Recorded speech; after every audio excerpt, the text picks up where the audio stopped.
Bonjour à tous et bienvenue dans cet espace du World Trade Center à Grenoble pour parler aujourd'hui du monde d'après dans le cadre du 24e forum 5i. Je vais vous la refaire quand même, mais je pense que vous savez lire. I pour innovation, industrie, inclusion, investissement et international. Des termes qui seront bien sûr en filigrane de cette table ronde. Alors le monde d'après, vaste question et nous n'avons que 2 heures. C'est pas un sujet de philo, mais ça sera peut-être pour l'année prochaine.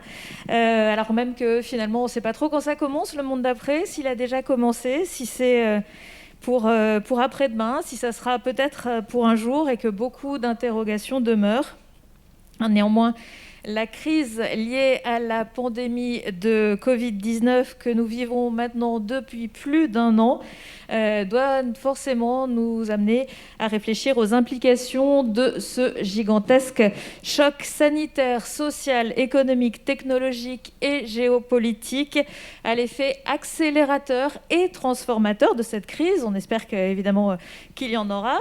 Alors, ce que nous vous proposons dans cette table ronde, c'est d'écouter différents points de vue sur les évolutions possibles ou souhaitables, les enjeux, les initiatives d'un futur proche qui vont impacter directement ou indirectement l'industrie et les innovations. Et pour aborder ce sujet, plusieurs intervenants que je salue et je remercie chaleureusement de leur présence dans cette salle. Ils sont ici aussi par la magie des ondes. Alors, honneur au présent, on va commencer par ceux qui sont là. Tout d'abord, Karine Samuel, bonjour. Bonjour. Vous êtes professeure des universités en management à Grenoble INP et vice-présidente rayonnement et relations internationales à Université Grenoble-Alpes.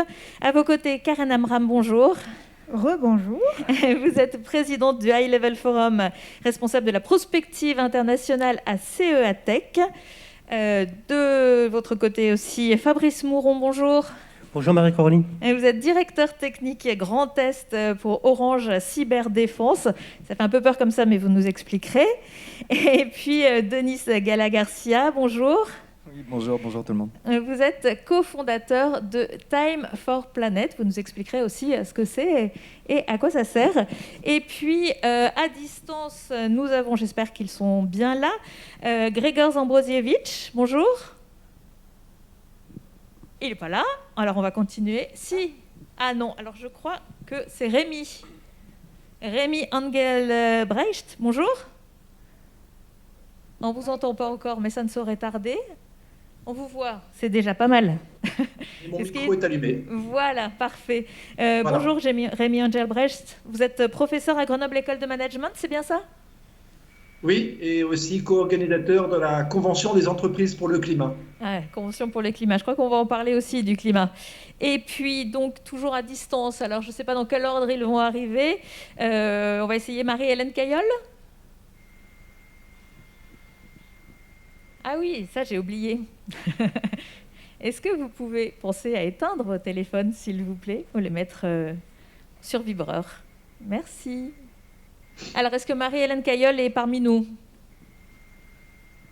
Non. Est-ce que Grzegorz Zambrosiewicz ? Non plus. Très bien. Alors, on avait prévu de commencer ce propos avec Marie-Hélène Cailleul, qui est directrice du publication du Global Europe Anticipation Bulletin de l'IP. L'IP, c'est un think tank qu'elle a créé qui étudie et anticipe les questions de gouvernance européenne. Elle nous parlera dans un premier temps de démographie. Mais Marie-Hélène Cailleul n'est pas là. Alors, on va peut-être un petit peu bousculer l'ordre de nos interventions. Et on va peut-être commencer par vous, si vous le voulez bien. Karine Samuel ? Pas de problème. Bon, bah, c'est parfait. Je crois que vous allez nous parler des supply chains et notamment des produits qui peuvent arriver à manquer du fait de cette crise et des problèmes que ça peut poser. Tout à fait. Très bien. Tout à fait. Je vais aller m'asseoir de l'autre côté. Hop. Donc, le monde d'après, c'est un vaste sujet, évidemment. Donc, par quel bout l'accrocher ? Donc, c'est pas forcément très simple. Donc, moi, je suis chercheur en supply chain management. Donc, je m'intéresse aux chaînes d'approvisionnement. Et j'ai développé depuis quelques années une spécialisation dans le domaine des matières premières, et en particulier des métaux, et notamment ceux qui sont critiques. Donc c'est de ça dont je vais vous parler ce matin. Alors les métaux, vous ne les voyez évidemment pas, mais ils sont partout autour de vous, et il suffit de se balader dans le showroom quand on arrive pour voir que le monde d'après, il est déjà un petit peu là, parce que c'est un monde évidemment de transition numérique, transition écologique, transition environnementale, digitale, j'ai oublié quoi, et sans doute sociétale également. Donc des évolutions technologiques majeures, on en connaît évidemment depuis... évidemment quelques années maintenant, avec une accélération du progrès technologique.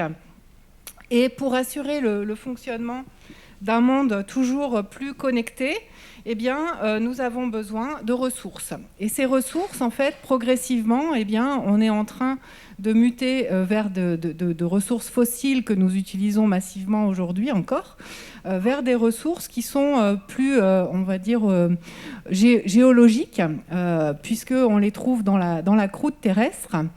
Est-ce que vous savez combien de kilos il faut de matière pour fabriquer un smartphone ? Est-ce que quelqu'un dans la salle aurait une idée du nombre de kilos de matière pour un smartphone qui pèse à peu près 120 grammes, 150 grammes? 10 kilos ? 30 ? Qui dit mieux ? On s'arrête à 30, c'est 70 kilos de matière qu'il faut pour fabriquer un smartphone. Donc retenez bien ce chiffre, c'est un repère important. Pourquoi ? Parce qu'en fait, ce repère-là, il est assez synonyme de ce qui s'est passé depuis une centaine d'années en termes d'utilisation des métaux. Au cours du dernier siècle, nous avons utilisé plus de métaux que l'humanité n'en avait jamais consommé.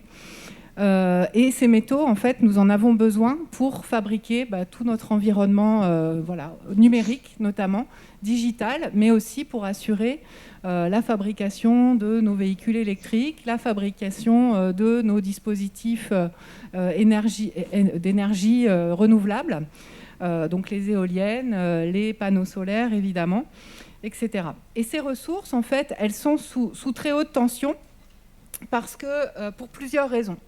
La première, c'est que les sources sont limitées, c'est-à-dire que ces ressources, on les trouve dans un certain nombre de pays.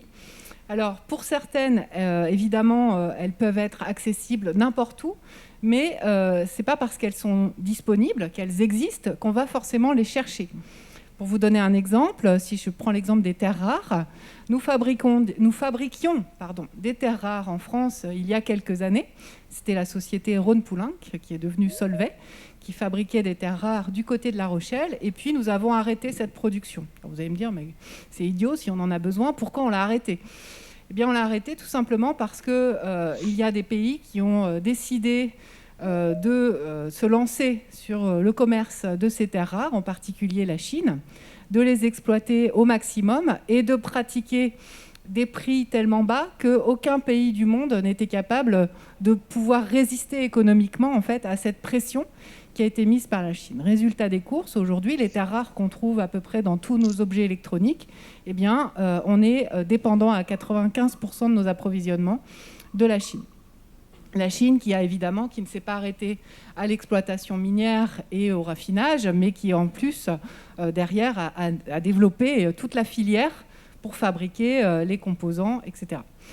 Donc, ça, c'est une problématique de sources limitées. Je peux vous donner un autre exemple avec le cobalt qu'on va trouver dans certaines batteries de véhicules électriques, pas dans toutes, mais dans certaines. Là aussi, le cobalt, qui vient principalement de la République démocratique du Congo, qui est exportatrice de cobalt, c'est une matière qui est considérée comme critique. D'accord ? Donc, on va de toute manière dans un monde, le monde de demain est un monde plus cher. Pourquoi plus cher ? Parce que la révolution verte, elle a un prix. Elle a un prix qui est lié au prix de ces métaux qui sont en train de flamber pour certains. Si je prends l'étain, si je prends le cuivre, vous avez des cours de matières premières qui sont en train d'exploser. Et puis, bien sûr, au-delà du coût économique, un coût environnemental qui est largement sous-estimé, très souvent, puisque, en fait, pour obtenir un produit dérivé en fait, d'un métal classique, simple, facile à accéder, eh bien, on est obligé d'utiliser des processus chimiques notamment, extrêmement coûteux, à la fois en eau, en produits chimiques et évidemment coûteux en termes de rejet dans l'environnement de ce que ça génère, de ce que les processus génèrent. Donc l'accès aux matières, il sera de plus en plus difficile, il sera de plus en plus dépendant de monopoles. Et la complexité, évidemment, c'est en lien avec la technologie, puisque la technologie, pour miniaturiser tous nos outils digitaux, tout notre Internet des objets qu'on a tout autour de nous, eh bien, on a dû développer des technologies qui sont allées multiplier le nombre de métaux que l'on utilise pour les fabriquer. Donc, cette notion de criticité, elle n'est pas nouvelle, hein, on en parle depuis à peu près... on va dire un petit siècle. Il y a différents degrés dans la criticité. Évidemment, un des aspects de la criticité, c'est la rareté géologique. Mais finalement, la rareté géologique, ce n'est pas ce qui pose le plus de problèmes. Là où ça pose le plus de problèmes, c'est lorsque le métal est stratégique, c'est-à-dire qu'il va rentrer dans certains besoins, notamment des besoins militaires, ou politiques, liés aux dépenses énergétiques, ou lorsqu'il va être considéré comme critique, lorsqu'il fait peser des risques sur des industries et en générant évidemment des risques de rupture d'approvisionnement. Donc les États et évidemment les méta-États, donc l'Union européenne en premier, se sont emparés de cette question. Elles établissent des listes de criticité des métaux qui sont revues régulièrement. Mais évidemment, au-delà de lister et de dire voilà, tel ou tel métal est critique, évidemment, elles ne peuvent pas agir à la place des entreprises qui doivent évidemment, dans leur chaîne d'approvisionnement, considérer la partie la plus en amont relative aux matières premières. Et donc considérer les risques que font prendre aux entreprises ces problématiques de rupture d'approvisionnement de tout type. Donc cette gestion des chaînes d'approvisionnement, rapidement, elle va être abordée à différents niveaux. À un niveau amont, c'est-à-dire qu'on va essayer de repenser les chaînes d'approvisionnement et de pouvoir donner un peu plus de visibilité, notamment par rapport à ces fournisseurs de matières premières. Vous prenez Apple, par exemple, qui récemment a sécurisé ses sources de cobalt, parce qu'on trouve aussi du cobalt dans les téléphones portables, pour s'assurer qu'il pourra continuer à produire ses iPhones et ses iPads. Vous avez évidemment des entreprises comme Tesla qui ont, pour les batteries électriques, elles, renoncé à l'utilisation du cobalt pour aller vers d'autres technologies, mais qui sont tout autant problématiques en termes d'approvisionnement, puisqu'on va utiliser du lithium. Et le lithium est fabriqué, par exemple, en Bolivie, ou dans les pays d'Amérique du Sud. Et en Amérique du Sud, en fait, c'est soit on fabrique du lithium, ce qui demande des très grandes étendues d'eau, soit on irrigue les cultures de quinoa, par exemple, pour nourrir la population. Donc, vous voyez bien un peu l'enjeu sociétal que ça peut poser. Soit on a un pays qui va se développer économiquement parce qu'il détient une ressource qui a de la valeur, soit il va faire un choix pour quand même maintenir un niveau de vie acceptable pour les habitants. Donc, ces chaînes d'approvisionnement sont évidemment extrêmement problématiques et font l'objet de toutes les attentions. Deuxième option qu'on peut regarder au niveau des chaînes d'approvisionnement, c'est évidemment qu'est-ce qu'on peut faire avec les produits une fois qu'ils arrivent en fin de vie. Donc se pose la question du recyclage. D'accord ? Donc dire, on a tous des vieux téléphones portables dans nos tiroirs, je suis sûre que vous en avez tous. Ces téléphones portables, c'est une mine potentielle, une mine au sens propre, d'accord ? Ça peut remplacer la mine dans la mesure où si on était capable de récupérer la matière qui est dedans, eh bien, on pourrait peut-être résoudre un certain nombre de problèmes. Sauf que quand il arrive en toute fin de vie, donc je ne parle pas de la réutilisation, du deuxième ou troisième ou quatrième usage, mais je parle bien de la fin de vie, eh bien, en fait, on ne sait pas recycler notamment les composants qui sont sur les cartes électroniques. Et donc ça, c'est un problème. Alors, ce n'est pas qu'on ne sait pas, technologiquement c'est possible, mais le coût, il est tellement important que personne ne le fait. D'accord ? Donc voilà. Donc le recyclage, c'est aussi encore un petit peu problématique. On a progressé sur le recyclage des panneaux photovoltaïques, par exemple, avec des filières qui se sont bien structurées en France, mais pas forcément ailleurs. Les panneaux photovoltaïques chinois installés en Chine posent potentiellement un problème. Pour l'instant, ils ne sont pas en phase de recyclage parce qu'ils sont en phase d'usage, mais un jour, potentiellement, on va avoir un problème. Et puis, pour les batteries des véhicules électriques également, les constructeurs sont évidemment sur cette question. Autre option,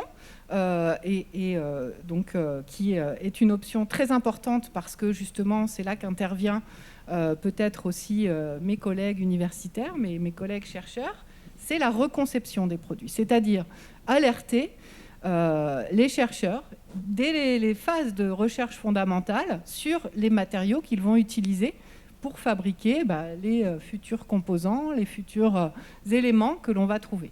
Donc là, en fait, on a un paradigme qui est assez difficile à maîtriser, puisqu'en fait, on est sur une logique de recherche de performance. On va essayer de maximiser. Personne n'a envie d'avoir un téléphone qui chauffe, personne n'a envie d'avoir un écran qui est trouble, sur lequel on ne voit pas bien. D'accord ? Donc il y a une espèce de paradoxe entre la recherche toujours de plus de technologie et évidemment ce qu'on est capable de faire et d'utiliser en ayant une approche, on va dire, raisonnée, durable des composants. Donc là, évidemment, il y a beaucoup de choses qui se passent. Donc on a à Grenoble des équipes de chercheurs qui travaillent sur les questions de substitution de matières premières, avec des méthodologies pour évaluer la criticité des matières et puis ensuite les intégrer avec des démarches d'économie de matière. On a des projets qui sont de ce type-là. Et évidemment, on va chercher encore plus à développer, notamment dans le domaine de la microélectronique, cette question de la microélectronique durable. Je conclurai, parce que je pense que j'ai beaucoup parlé. Je n'ai pas du tout regardé l'heure, mais je compte sur vous pour faire le gardien du temps. Oui. Donc, les solutions... la parole aux autres, ça sera... Ils vous en voudront après, mais... D'accord, c'est pas grave. Je vais éviter de me fâcher avec mes co-partenaires. Les solutions, elles existent. Les entreprises doivent construire leur capacité de résilience sur cette question. Comment construire la résilience ? Eh bien, en accroissant la robustesse, donc la prise en compte des risques dans les chaînes d'approvisionnement dès le début des processus de conception, en étant plus flexible, en ayant des réseaux qui sont capables de s'adapter et évidemment en développant de la transparence entre les partenaires. Troisième option, c'est de développer la capacité d'alerte, donc d'être capable de repérer des signaux faibles qui vont permettre d'anticiper des problématiques et de s'y préparer. Et puis évidemment, une collaboration qui doit être accrue, qui doit être multidisciplinaire. Nous avons construit des groupes de chercheurs multidisciplinaires, ce qui est extrêmement compliqué, puisque les chercheurs n'ont pas l'habitude de travailler entre eux. Qui mélangent les sciences humaines et sociales, qui mélangent les sciences politiques et évidemment les chercheurs en microélectronique, les chercheurs en physique, des gens du CEA qui travaillent avec nous également, pour justement construire des équipes qui sont capables de s'emparer de ces enjeux. Merci, voilà, je vous Karine remercie. Samuel. On peut vous applaudir. Je crois que nous avons retrouvé nos correspondants à distance. Je voudrais saluer Grégor Zambrosiewicz. Alors non, Marie-Hélène Cailleul, Grégor Zambrosiewicz a bien changé. Marie-Hélène Cailleul, Grégor Zambrosiewicz et Rémi Engelbrecht, qu'on a vu tout à l'heure. Je ne sais pas si on peut faire en 3, mais en tout cas, on lui a déjà fait un petit coucou tout à l'heure. On le retrouvera Ah, waouh, c'est magique. Bravo la technique, bravo la régie. Merci à tous les trois. Donc Grégor Zambrosiewicz, vous êtes chef adjoint de l'unité Accélérateur Executive Agency for Small and Medium-Sized Enterprise et membre de la Commission européenne. Marie-Hélène Cailleul, vous êtes directrice de publication du Global Europe Anticipation Bulletin et vous travaillez pour un think tank qui étudie et anticipe les questions de gouvernance européenne. Et comme tout à l'heure, Rémi Engelbrecht, vous êtes professeur à Grenoble École de Management. Si vous le voulez bien, on va reprendre notre propos avec Marie-Hélène Cailleul, puisqu'on a vu il y a un instant avec Karine Samuel les difficultés que pouvaient poser les pénuries de composants. Et finalement, les composants du monde d'après, avant tout, ce sont les gens. Et je crois que vous allez nous parler de démographie. Oui, en effet, donc c'était bien en démarrage parce que moi je vais être sur une vision très large en fait. Tout d'abord, donc je précise donc le laboratoire européen d'anticipation politique que je dirige et qui publie donc ce Global Europe Anticipation Bulletin. En fait, on travaille nous depuis 15 ans sur ce qu'on appelle la crise systémique globale. Donc en fait, on analyse les étapes, alors en essayant de les anticiper, c'est bien ça l'intérêt, les étapes de glissement du monde d'avant au monde d'après. Et le monde d'après, effectivement, c'est une expression qu'on utilise depuis très longtemps. En 2009, on avait même sorti un livre qui s'appelait Crise mondiale en route vers le monde d'après. J'ai dit monde d'avant peut-être tout à l'heure, monde d'après. Donc en fait, voilà, merci beaucoup de m'avoir invité dans cet événement sur ce thème si intéressant. Aujourd'hui, alors nous, en ce qui est plus c'est intéressant, c'est qu'on avait un horizon, en fait ça fait 15 ans qu'on existe, on avait un horizon de 2020. Donc en 2020, le monde d'après, ce qu'on n'avait pas vu, c'est que c'était ce qui allait être l'événement décanteur, c'était bien sûr le Covid. Donc ça nous ne l'avons pas anticipé, nous analysions les tendances de déconstruction de l'ancien système et à quoi allait ressembler le prochain. Mais effectivement, il y a toujours ces grands événements décanteurs. On était plutôt inquiet que ça risque que ce soit plutôt des événements de type guerre. C'est classiquement comme ça qu'on change de système.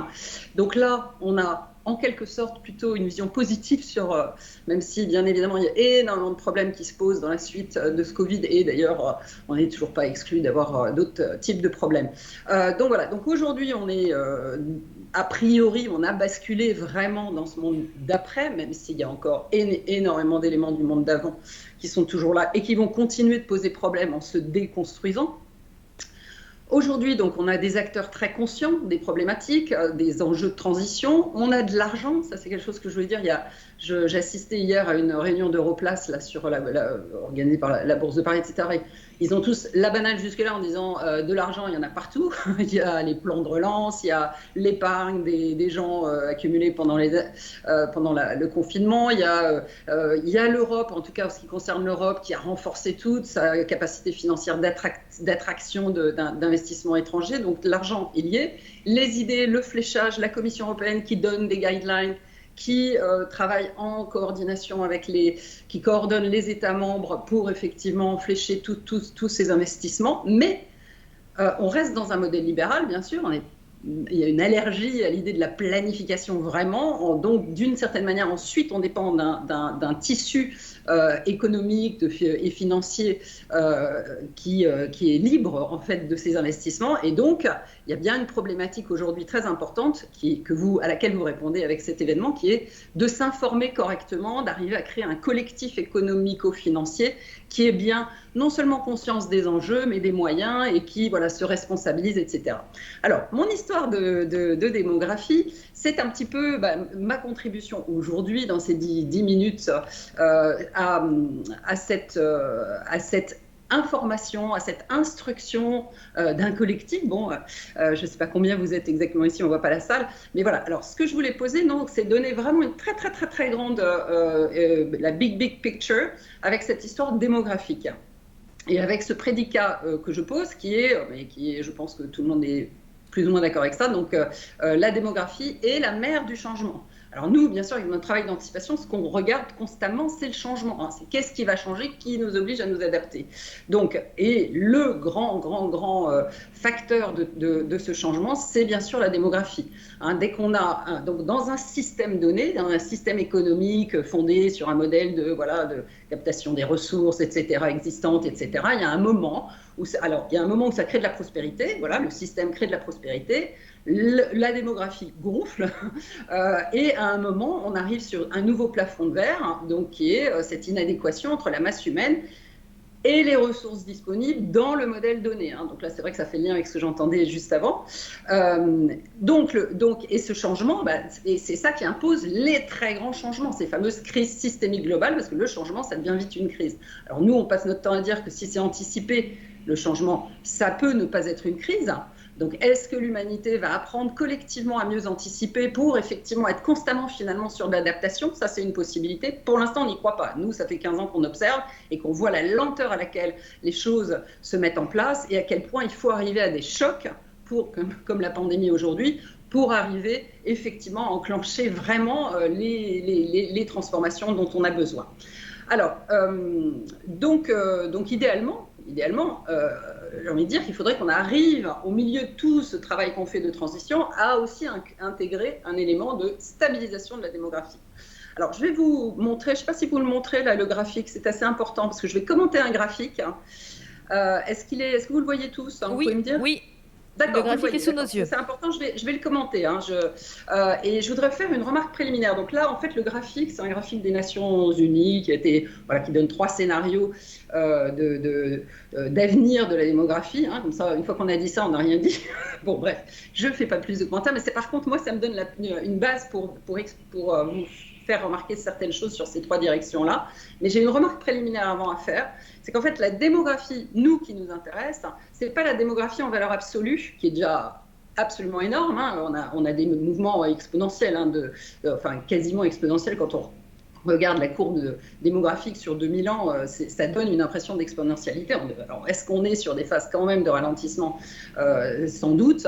Mais bon, voilà. Donc, alors, il y a cette démographie en valeur absolue, mais ce qui nous intéresse, nous, c'est la part de cette population mondiale qui participe au modèle dont on parle. Le modèle consumériste qu'on a conçu dans les années après la Deuxième Guerre mondiale. Il y a eu le modèle industriel avant les guerres mondiales, et puis on a un modèle qu'on appelle consumériste, je ne suis pas la seule bien sûr, qui est fondé sur la consommation, le pétrole, le plastique. Voilà, donc c'est ce modèle-là. Et au départ, ce modèle-là, il a été conçu pour les Occidentaux, les Européens, les Américains.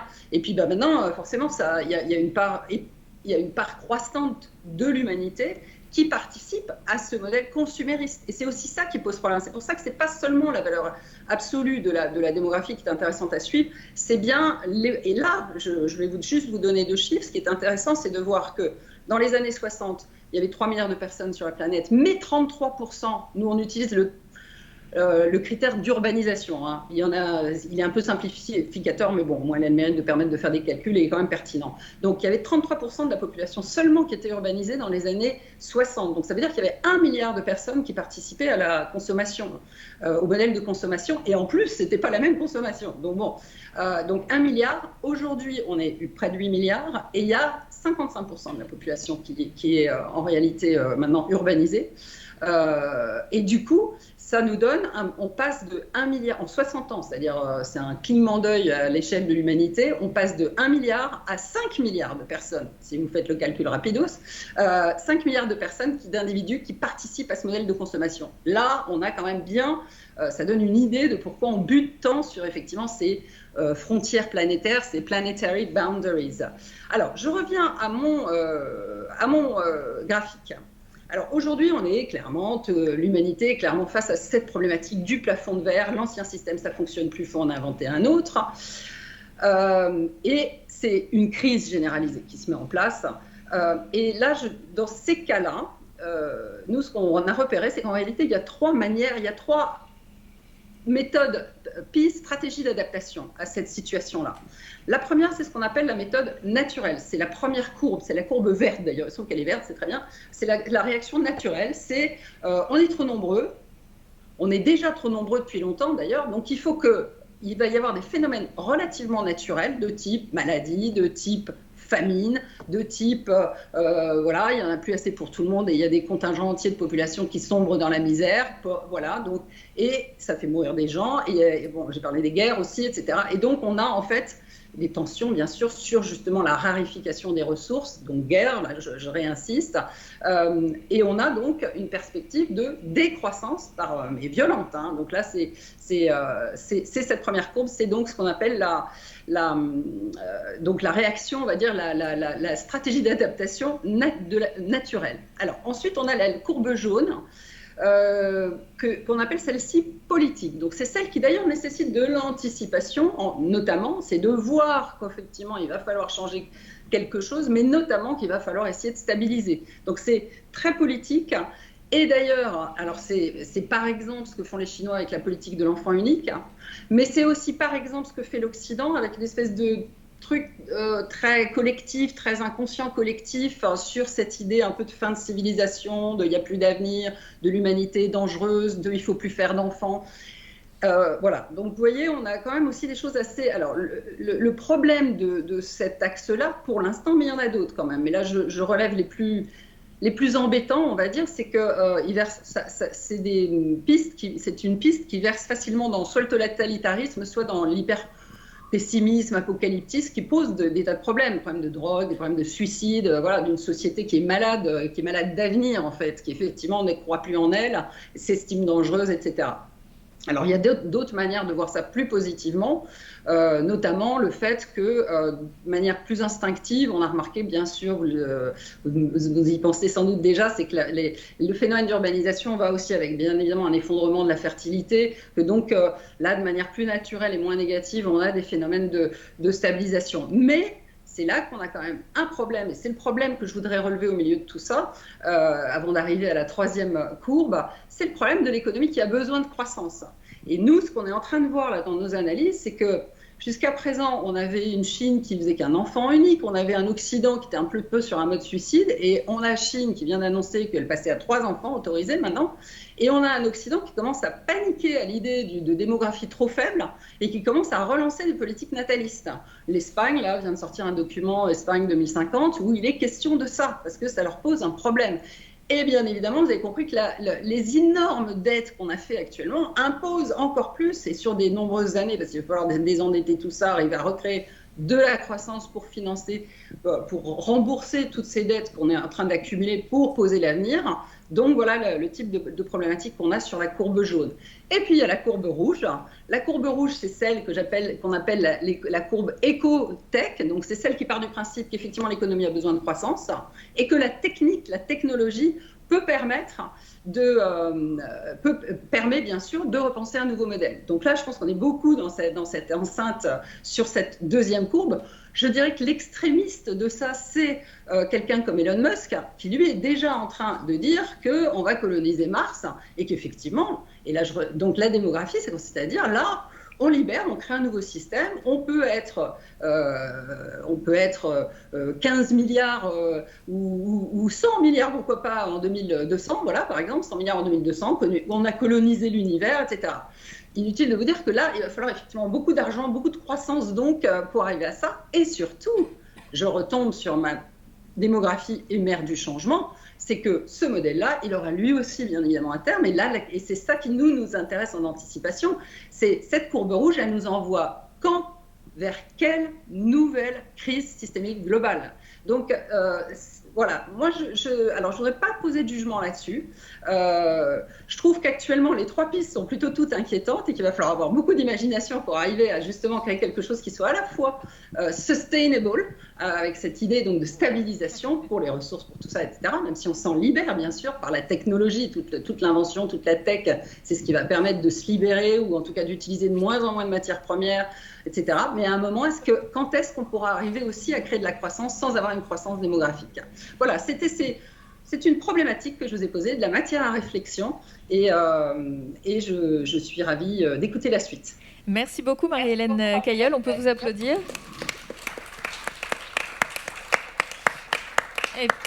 Et puis je vous remercie aussi d'avoir parlé très vite, comme ça on a rattrapé un petit peu notre retard. Je vais donner la parole à présent à Fabrice Mouron. Fabrice Mouron, vous vous occupez de numérisation, cyberdéfense chez Orange.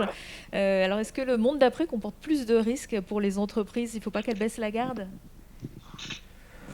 Après cette introduction, j'aurais presque tendance à dire que je peux peut-être faire moins peur que Marie-Hélène, même en répondant oui. En fait, pour moi, en tant que spécialiste en cyberdéfense, je voudrais juste revenir sur la définition de cyberdéfense. Je pense que c'est important. On parle de sécurité informatique, on parle de cyberdéfense. En fait, la différence, elle est assez fondamentale, parce que dans le mot cyberdéfense, il y a le mot défense, on pense tout de suite à une réaction de l'armée, en fait. Wargames ? Exactement. Mais en fait, c'est vraiment ça. Le mot cyberdéfense prend en compte la réaction face à une menace qui peut peser sur le cyberespace. Donc je pense que c'est très important de comprendre qu'aujourd'hui, surtout, et on l'a vu avec la crise du Covid, on a pris conscience, j'aurais presque tendance à dire que c'est la 3e fois qu'on prend conscience du risque numérique et encore plus notre cyberdépendance aujourd'hui, quoi. On l'a vu avec les hôpitaux, on l'a vu avec les entreprises, on a vu aussi qu'on était capable rapidement de reprogrammer nos usages de manière à pouvoir continuer à vivre et continuer à travailler, et tout en étant extrêmement cyberdépendant. Je parle de 3e prise de conscience, que la première, elle date quand même. Je pense que beaucoup ne le savent pas, mais le premier système piraté date de 1903.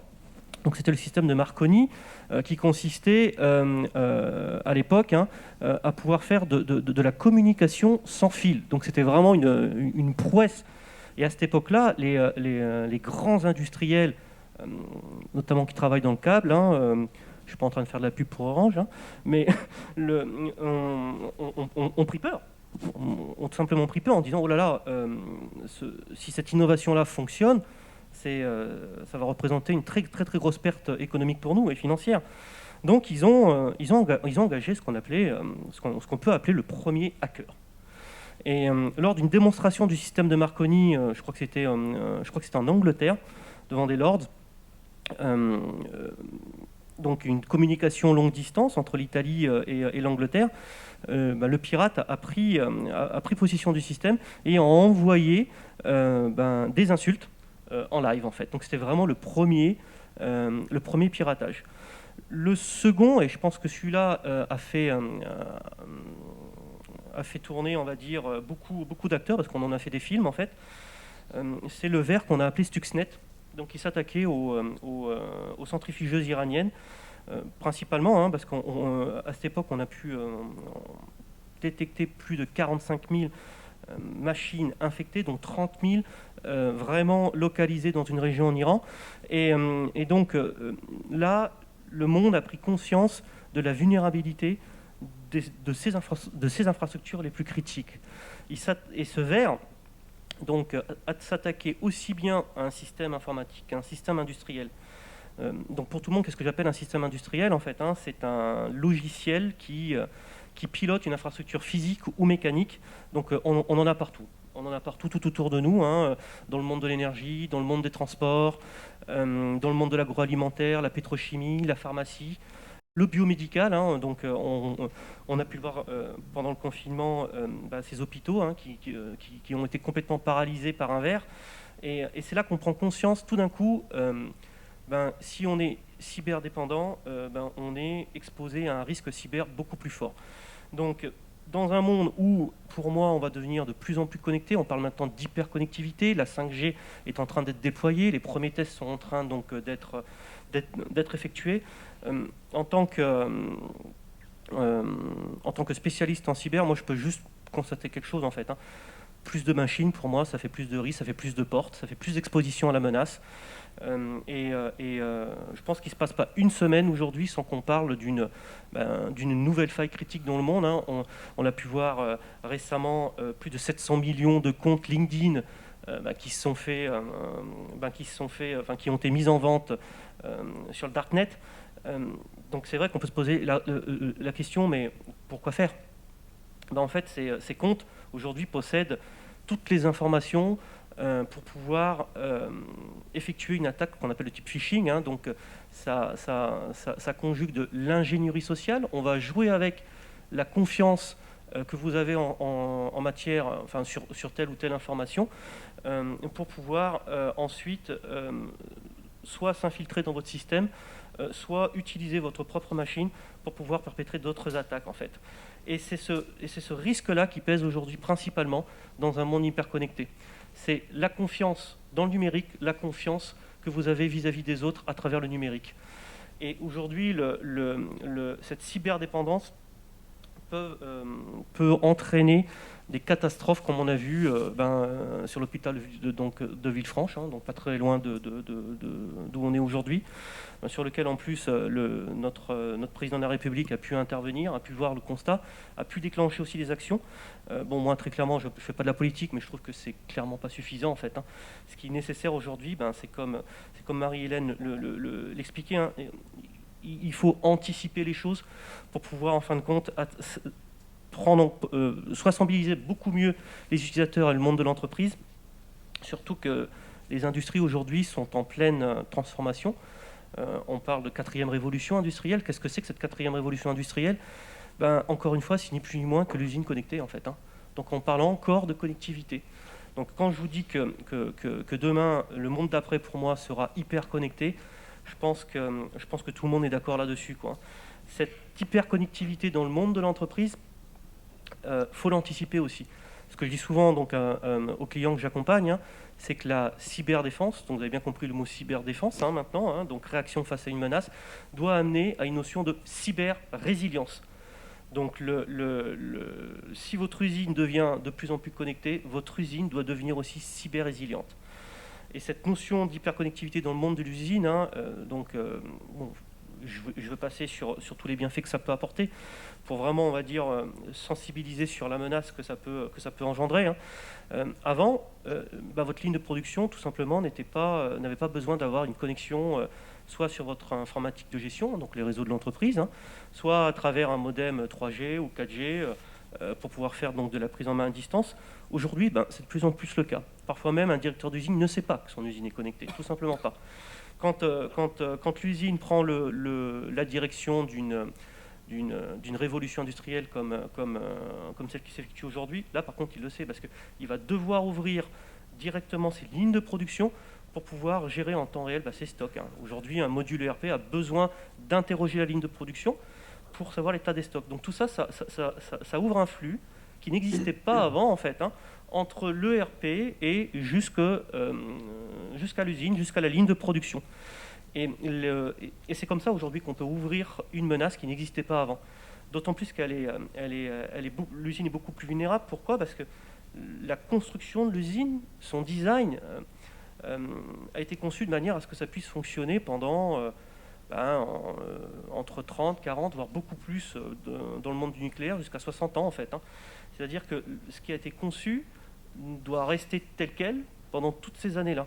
Donc elle sort complètement des clous de tout ce qui est maintien en conditions opérationnelles ou en état de sécurité d'un logiciel. Donc tout l'enjeu est là aujourd'hui. Donc tout ça aujourd'hui, ça n'a pas été anticipé et on ouvre ces systèmes-là à des failles qui sont pour moi totalement inédites pour le monde de l'industrie. Donc le monde d'après, c'est ça aussi. On commence à parler de cyberénergie. De plus en plus, on voit qu'on a de la domotique de partout. Donc on parle d'IoT, on parle de 5G. Des verres aujourd'hui circulent sur Internet, de manière à scanner l'ensemble du net, à la recherche de ces IoT. Ces IoT font partie de notre quotidien. Maintenant, on en a partout. La machine à café, les fontaines à eau dans les entreprises. Tout ça aujourd'hui, c'est de l'IoT. Même si ça ne représente pas un risque humain immédiat pour nous aujourd'hui, il l'est de manière indirecte en fait.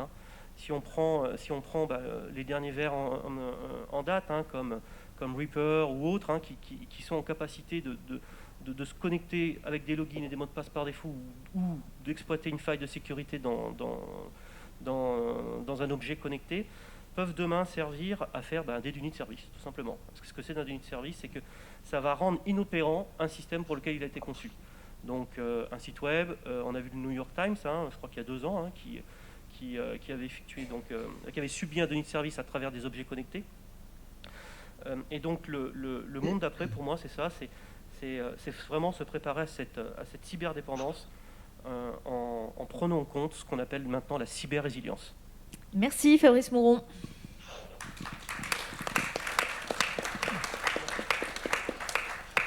On va retrouver à présent Grzegorz Zambrosiewicz à la Commission européenne.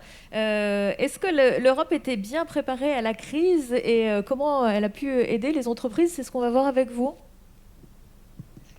Bonjour, est-ce que vous m'entendez ? Oui, très bien. Bonjour. Je suis très, très content d'être avec vous. Je suis ravi d'être dans cette conférence qui est super importante, qui parle de notre vie, de le monde après. Un sujet super important parce que tout le monde est dans la même situation après la pandémie, pendant la pandémie. Et après la dernière crise financière de 2009, et nous savons très bien que les deux pandémies, les deux crises, ont un impact très négatif sur notre économie, sur notre vie, sur notre travail, notre façon de vivre. Et nous avons déjà des premiers résultats de notre analyse. Et de notre côté, de notre point de vue, nous avons bien trouvé des résultats de nos analyses qui nous dit que la pandémie a bien démontré que l'innovation de rupture est vitale pour relever les défis actuels et futurs à long terme. Alors ici, nous nous focalisons sur une technologie de pointe à fort potentiel de transformation.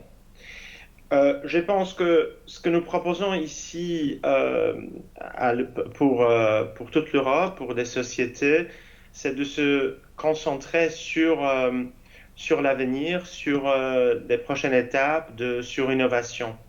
Nous vous proposons un programme très puissant, programme de recherche de 95 ou 95 milliards d'euros. Et ici, nous mettons un accent particulier sur l'innovation. Il y a 3 piliers dans ce programme qui s'appelle Horizon Europe. Le troisième pilier de notre programme s'appelle Europe plus innovante, qui vise à développer l'innovation. Innovation à haut risque dans les technologies de rupture, et aussi ce qui est important d'intégrer tous les acteurs dans les écosystèmes d'innovation. Ici, nous sommes en France et moi, j'aimerais bien vous féliciter parce que dans notre programme, surtout dans le troisième pilier, la France est un acteur très important et aujourd'hui le premier bénéficiaire parmi tous les États membres dans notre programme, dans le Conseil européen, Conseil européen de l'innovation. Ça veut dire que des sociétés, des innovateurs, des chercheurs, ils ont bien compris où trouver l'avenir, où trouver la sortie de notre problème. Notre programme qui s'appelle dans le Conseil européen de l'innovation, nous avons 3 programmes qui commencent avec Pathfinder, après Transition et l'accélérateur. C'est celui-là qui vise à aider les startups, les PME, les plus prometteuses à déployer des innovations de nature radicale et aussi nous aidons cette société à financer des activités de type essai, prototypage, validation des tests, démonstrations, et les mettre dans les conditions réelles et la réplication sur le marché. Nous aidons les entreprises à employer leurs ailes et se développer, à atteindre le marché, à lancer la commercialisation de leurs idées innovantes sur le marché européen et mondial. Concernant ici un petit peu des informations plus techniques, nous parlons ici de TRL levels, le niveau de maturité technologique, et ici nous attendons des propositions des sociétés de niveau 5 et 6. Ça veut dire que leurs idées, leur business concept est déjà en train de se développer et ils ont eu déjà des premiers tests. Ce que nous proposons le financement pour des sociétés seules. Nous les appelons monobénéficiaires. Et les sociétés reçoivent jusqu'à 2,5 millions d'euros de subventions. Et aussi, ce qui est très important, c'est la nouveauté dans notre programme, que nous proposons aussi notre intervention en capital. Alors, nous achetons la partie de votre société jusqu'à 15 milliards d'euros. Et 15 milliards, 15 millions d'euros. On signe tout de En suite. France, comme je vous ai déjà dit, il y a des sociétés super dynamiques. Et moi, j'ai trouvé une société, Xenotera, qui a développé une plateforme de production d'anticorps polyclonaux à haute efficacité et sécurité optimisée. Et grâce à la subvention et aussi la intervention en capital, il maintenant travaille au développement d'un nouveau traitement contre le Covid basé sur cette technologie. Je voudrais aussi souligner le fait que vous connaissez certainement la société BioNTech, Pfizer. Nous avons investi dans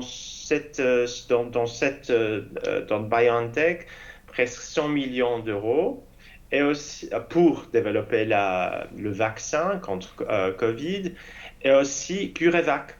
Dans cette société, nous avons investi 75 millions d'euros et le vaccin, il est presque prêt. Alors, l'investissement dans les recherches, dans les actions innovatives sont super importantes et nous voyons des résultats déjà très pratiques sur notre marché. Surtout, les vaccins contre Covid sont super importants et nous voyons des résultats.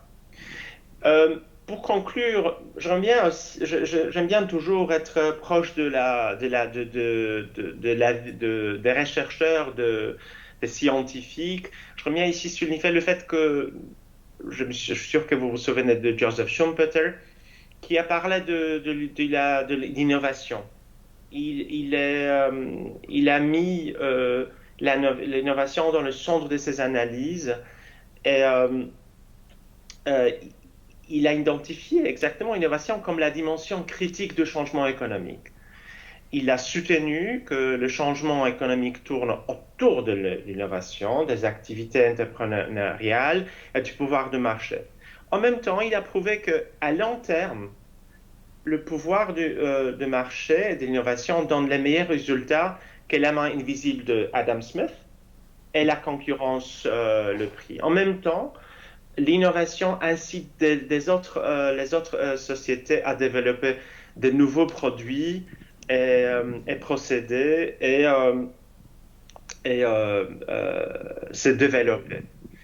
Je crois que, en résumant ici, l'innovation est la bonne solution pour nous. Le financement de l'innovation, de la recherche pour les PME, pour des startups, en Europe, c'est un moyen de se remettre de la crise actuelle, d'apporter d'une crise économique à long terme en Europe et aussi améliorer le niveau de notre vie. Je crois ce qui est super important.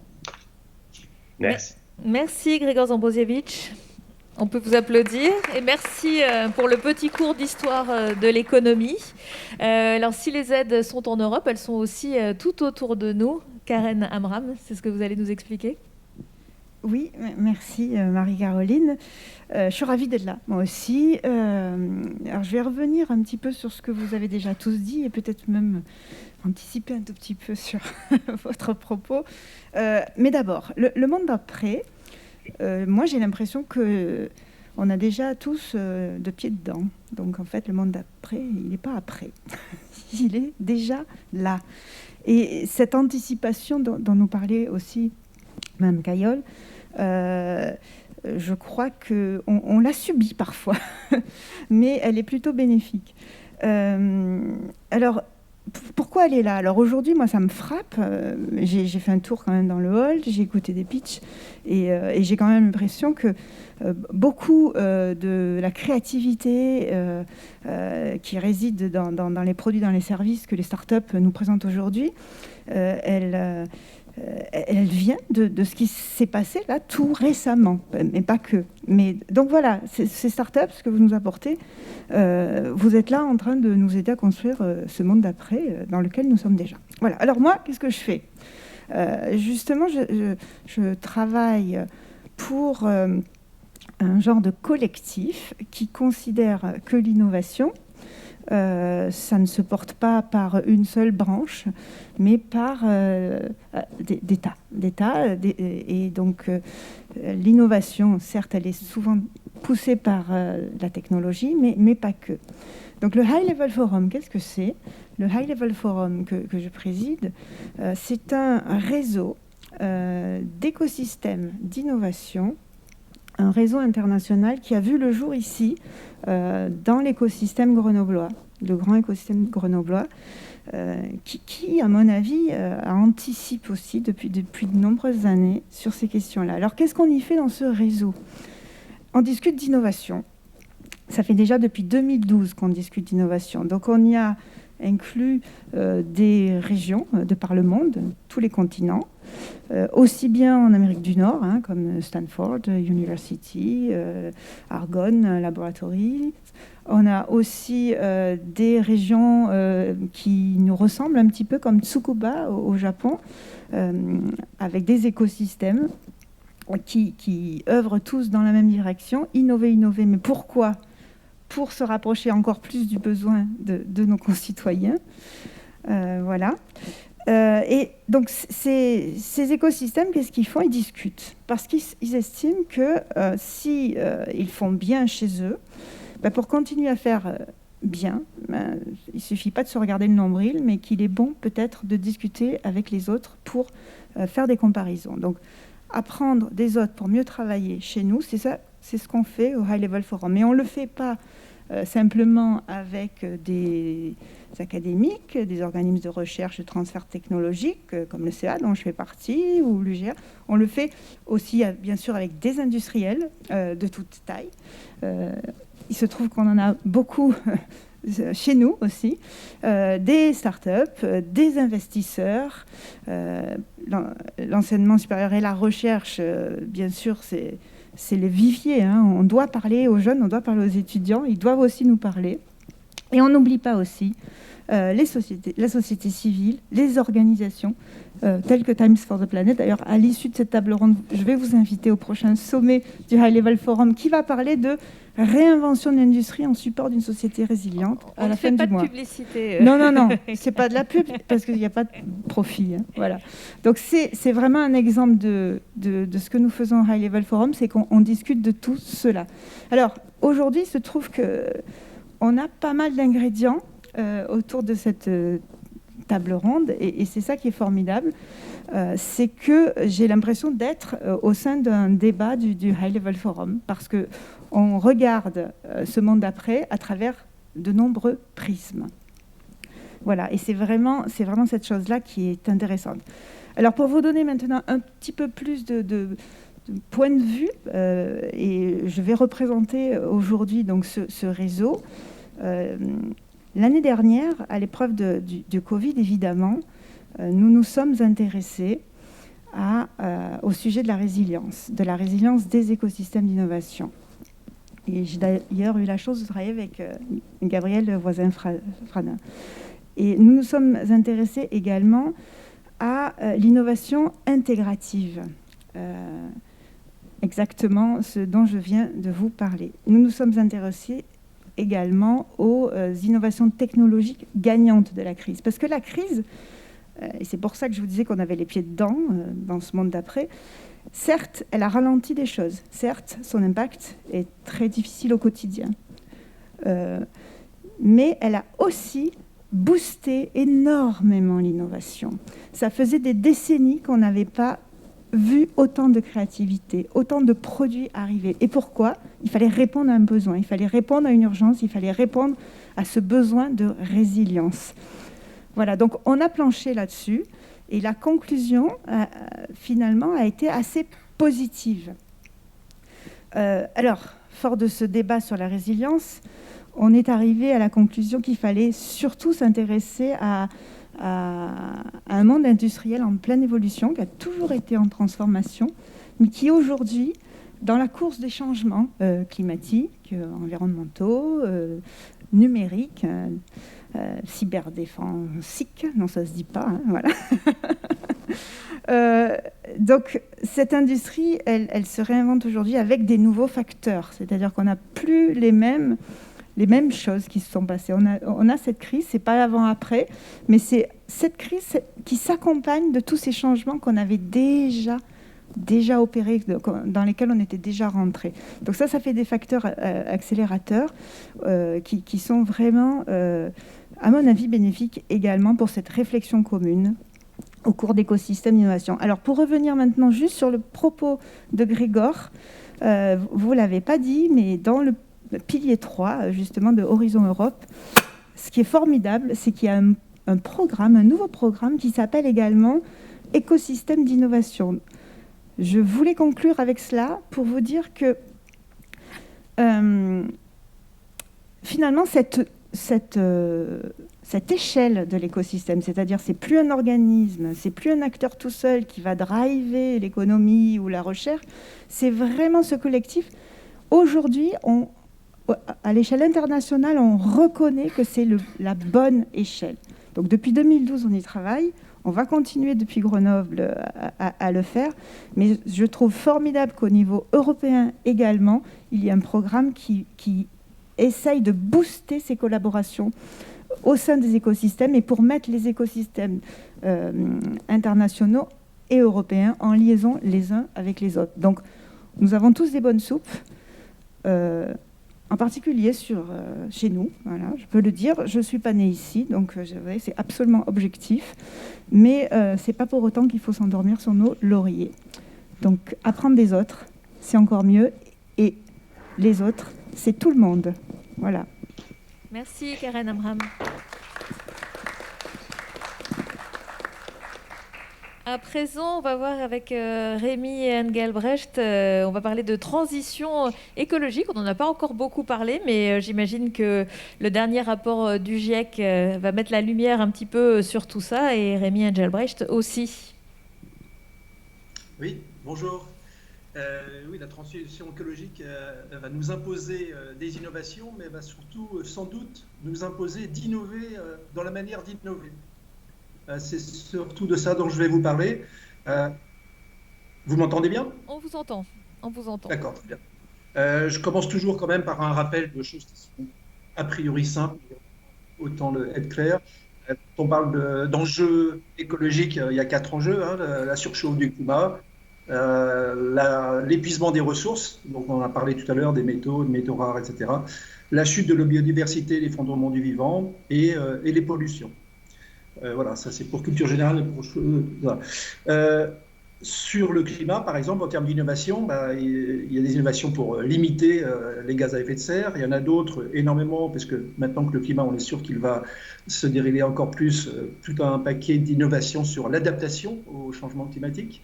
Il y a aussi pas mal d'innovations sur capter des gaz à effet de serre. On en est qu'au début. Il n'y a pas que planter des arbres, il peut y avoir d'autres choses. Voilà. Le monde d'après, on en parle depuis qu'il y a eu la crise du Covid. Qu'est-ce que ça nous a appris, cette crise de Covid ? Pas mal de choses, mais d'abord notre humilité en tant qu'être vivant face à un virus, mais donc aussi face à des températures qui augmentent ou du vivant qui disparaît. Donc ça, j'espère que cette leçon, on va l'avoir en soi pour alimenter les innovations. Elle nous a appris aussi que finalement la relative réussite face à ce virus, ça a été à la fois de l'innovation techno avec des vaccins sortis très rapidement et très efficacement, mais on voit aussi que ça a été une réussite grâce à des comportements de citoyens, de consommateurs qui ont joué le jeu plus ou moins. Et donc on a eu là un bon exemple de ce que j'appelle l'innovation en trio, c'est-à-dire les pouvoirs publics qui jouent leur rôle, les entreprises qui jouent leur rôle en produisant des vaccins ou des produits de protection, et puis les citoyens. Et donc ça, c'est une des premières choses. On parle d'écosystème depuis ce matin et depuis pas mal d'années maintenant. Moi, personnellement, j'ai fait des études de biologie avant de faire du management. Et c'est vraiment un vocabulaire qui vient du monde de la biologie. Donc un écosystème, c'est un ensemble d'éléments et leur dynamique, les interdépendances qui produisent des services écosystémiques.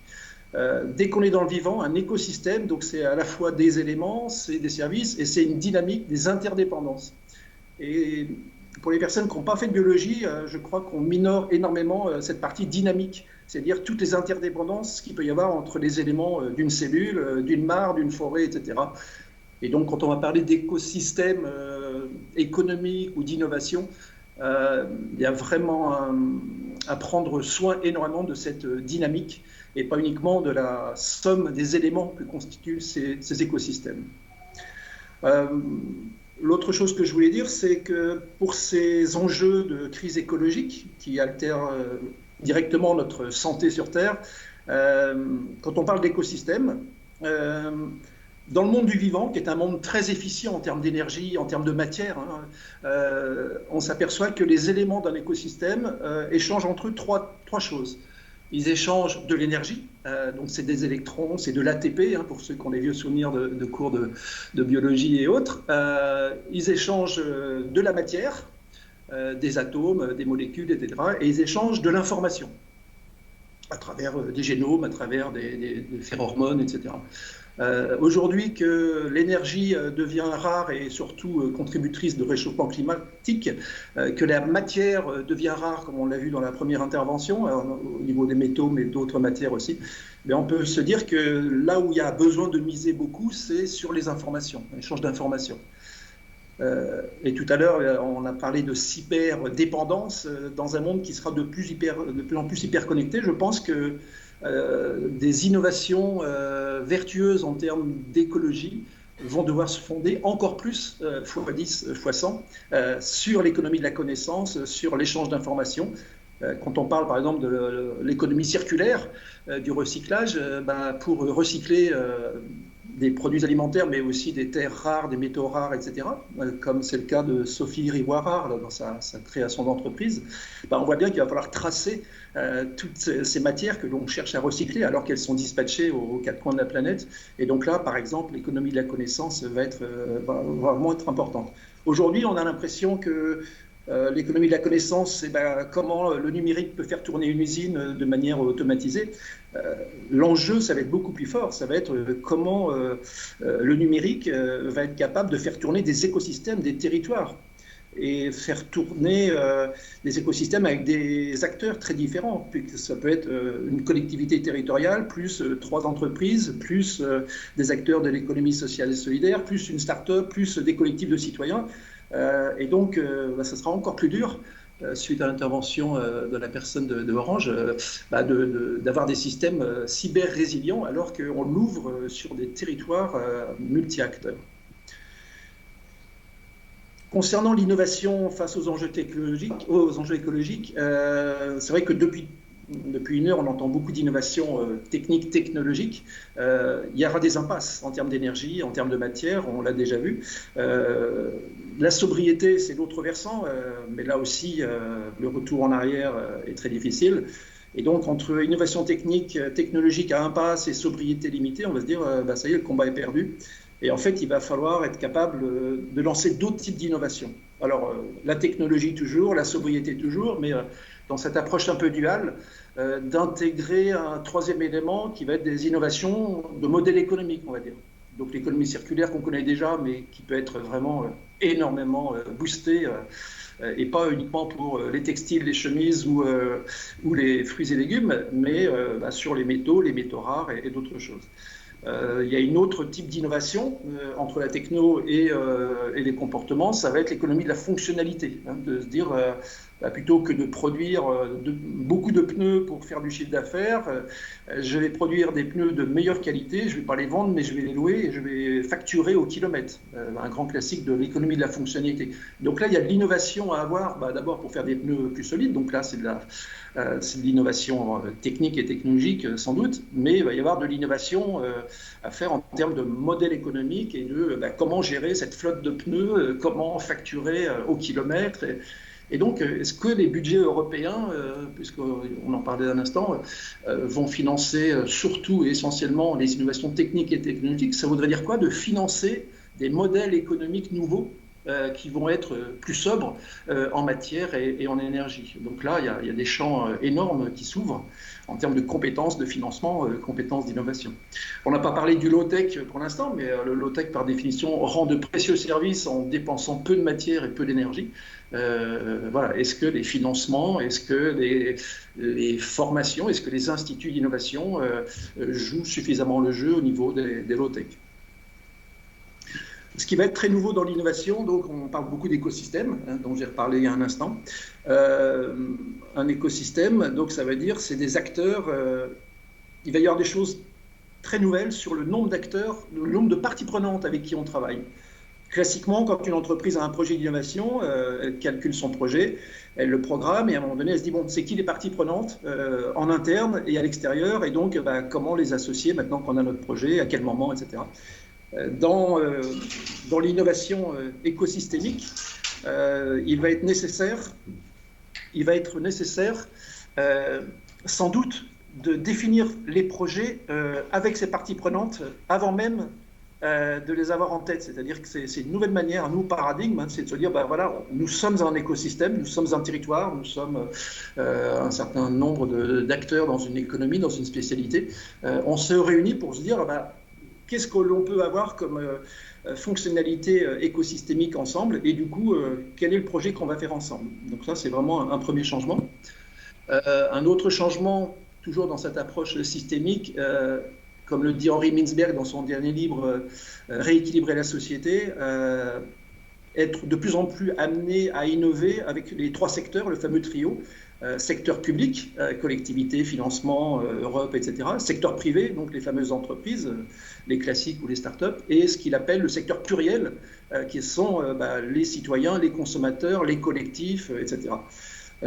Ça, c'est vraiment quelque chose d'important. Un exemple à Grenoble, mais il y en a plein partout en France, c'est Grenoble École de Management, la chaire énergie, met en place des expérimentations avec des acteurs privés en collaboration avec la métro ou avec la ville et en associant des expériences terrain avec des utilisateurs, consommateurs, citoyens. Donc là, on a vraiment un endroit où on pratique cette innovation en trio écosystémique.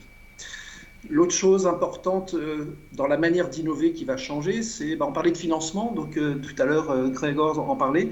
D'abord, la taxonomie européenne va permettre de sélectionner des financements vertueux en termes d'écologie, mais ce qui va peut-être être une tendance, c'est de se dire que trouver des cofinancements entre les différents acteurs d'un territoire, d'un écosystème, faire des co-formations, faire des co-bilans carbone. C'est-à-dire qu'aujourd'hui, c'est un peu chacun en silo dans son coin qui va trouver des financements, former son personnel à faire une R&D un peu nouvelle, faire son bilan carbone dans un coin.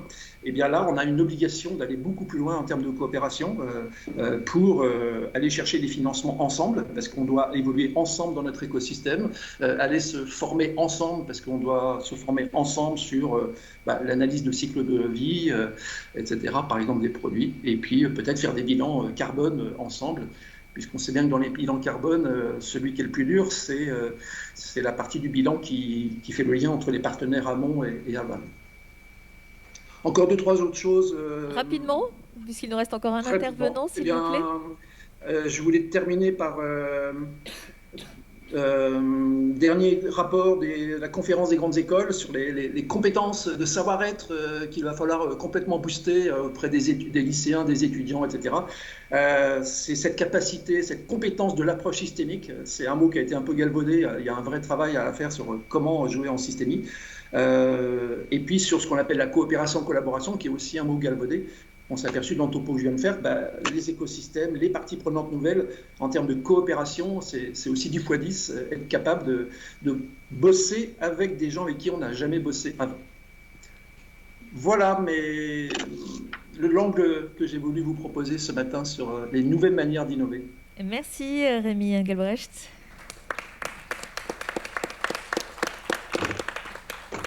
Et pour terminer, on va revenir avec Denis Gala-Garcia sur Time for the Planet. Et je crois que vous allez aussi nous parler du secteur pluriel dont nous parlait Rémi Engelbrecht il y a quelques instants.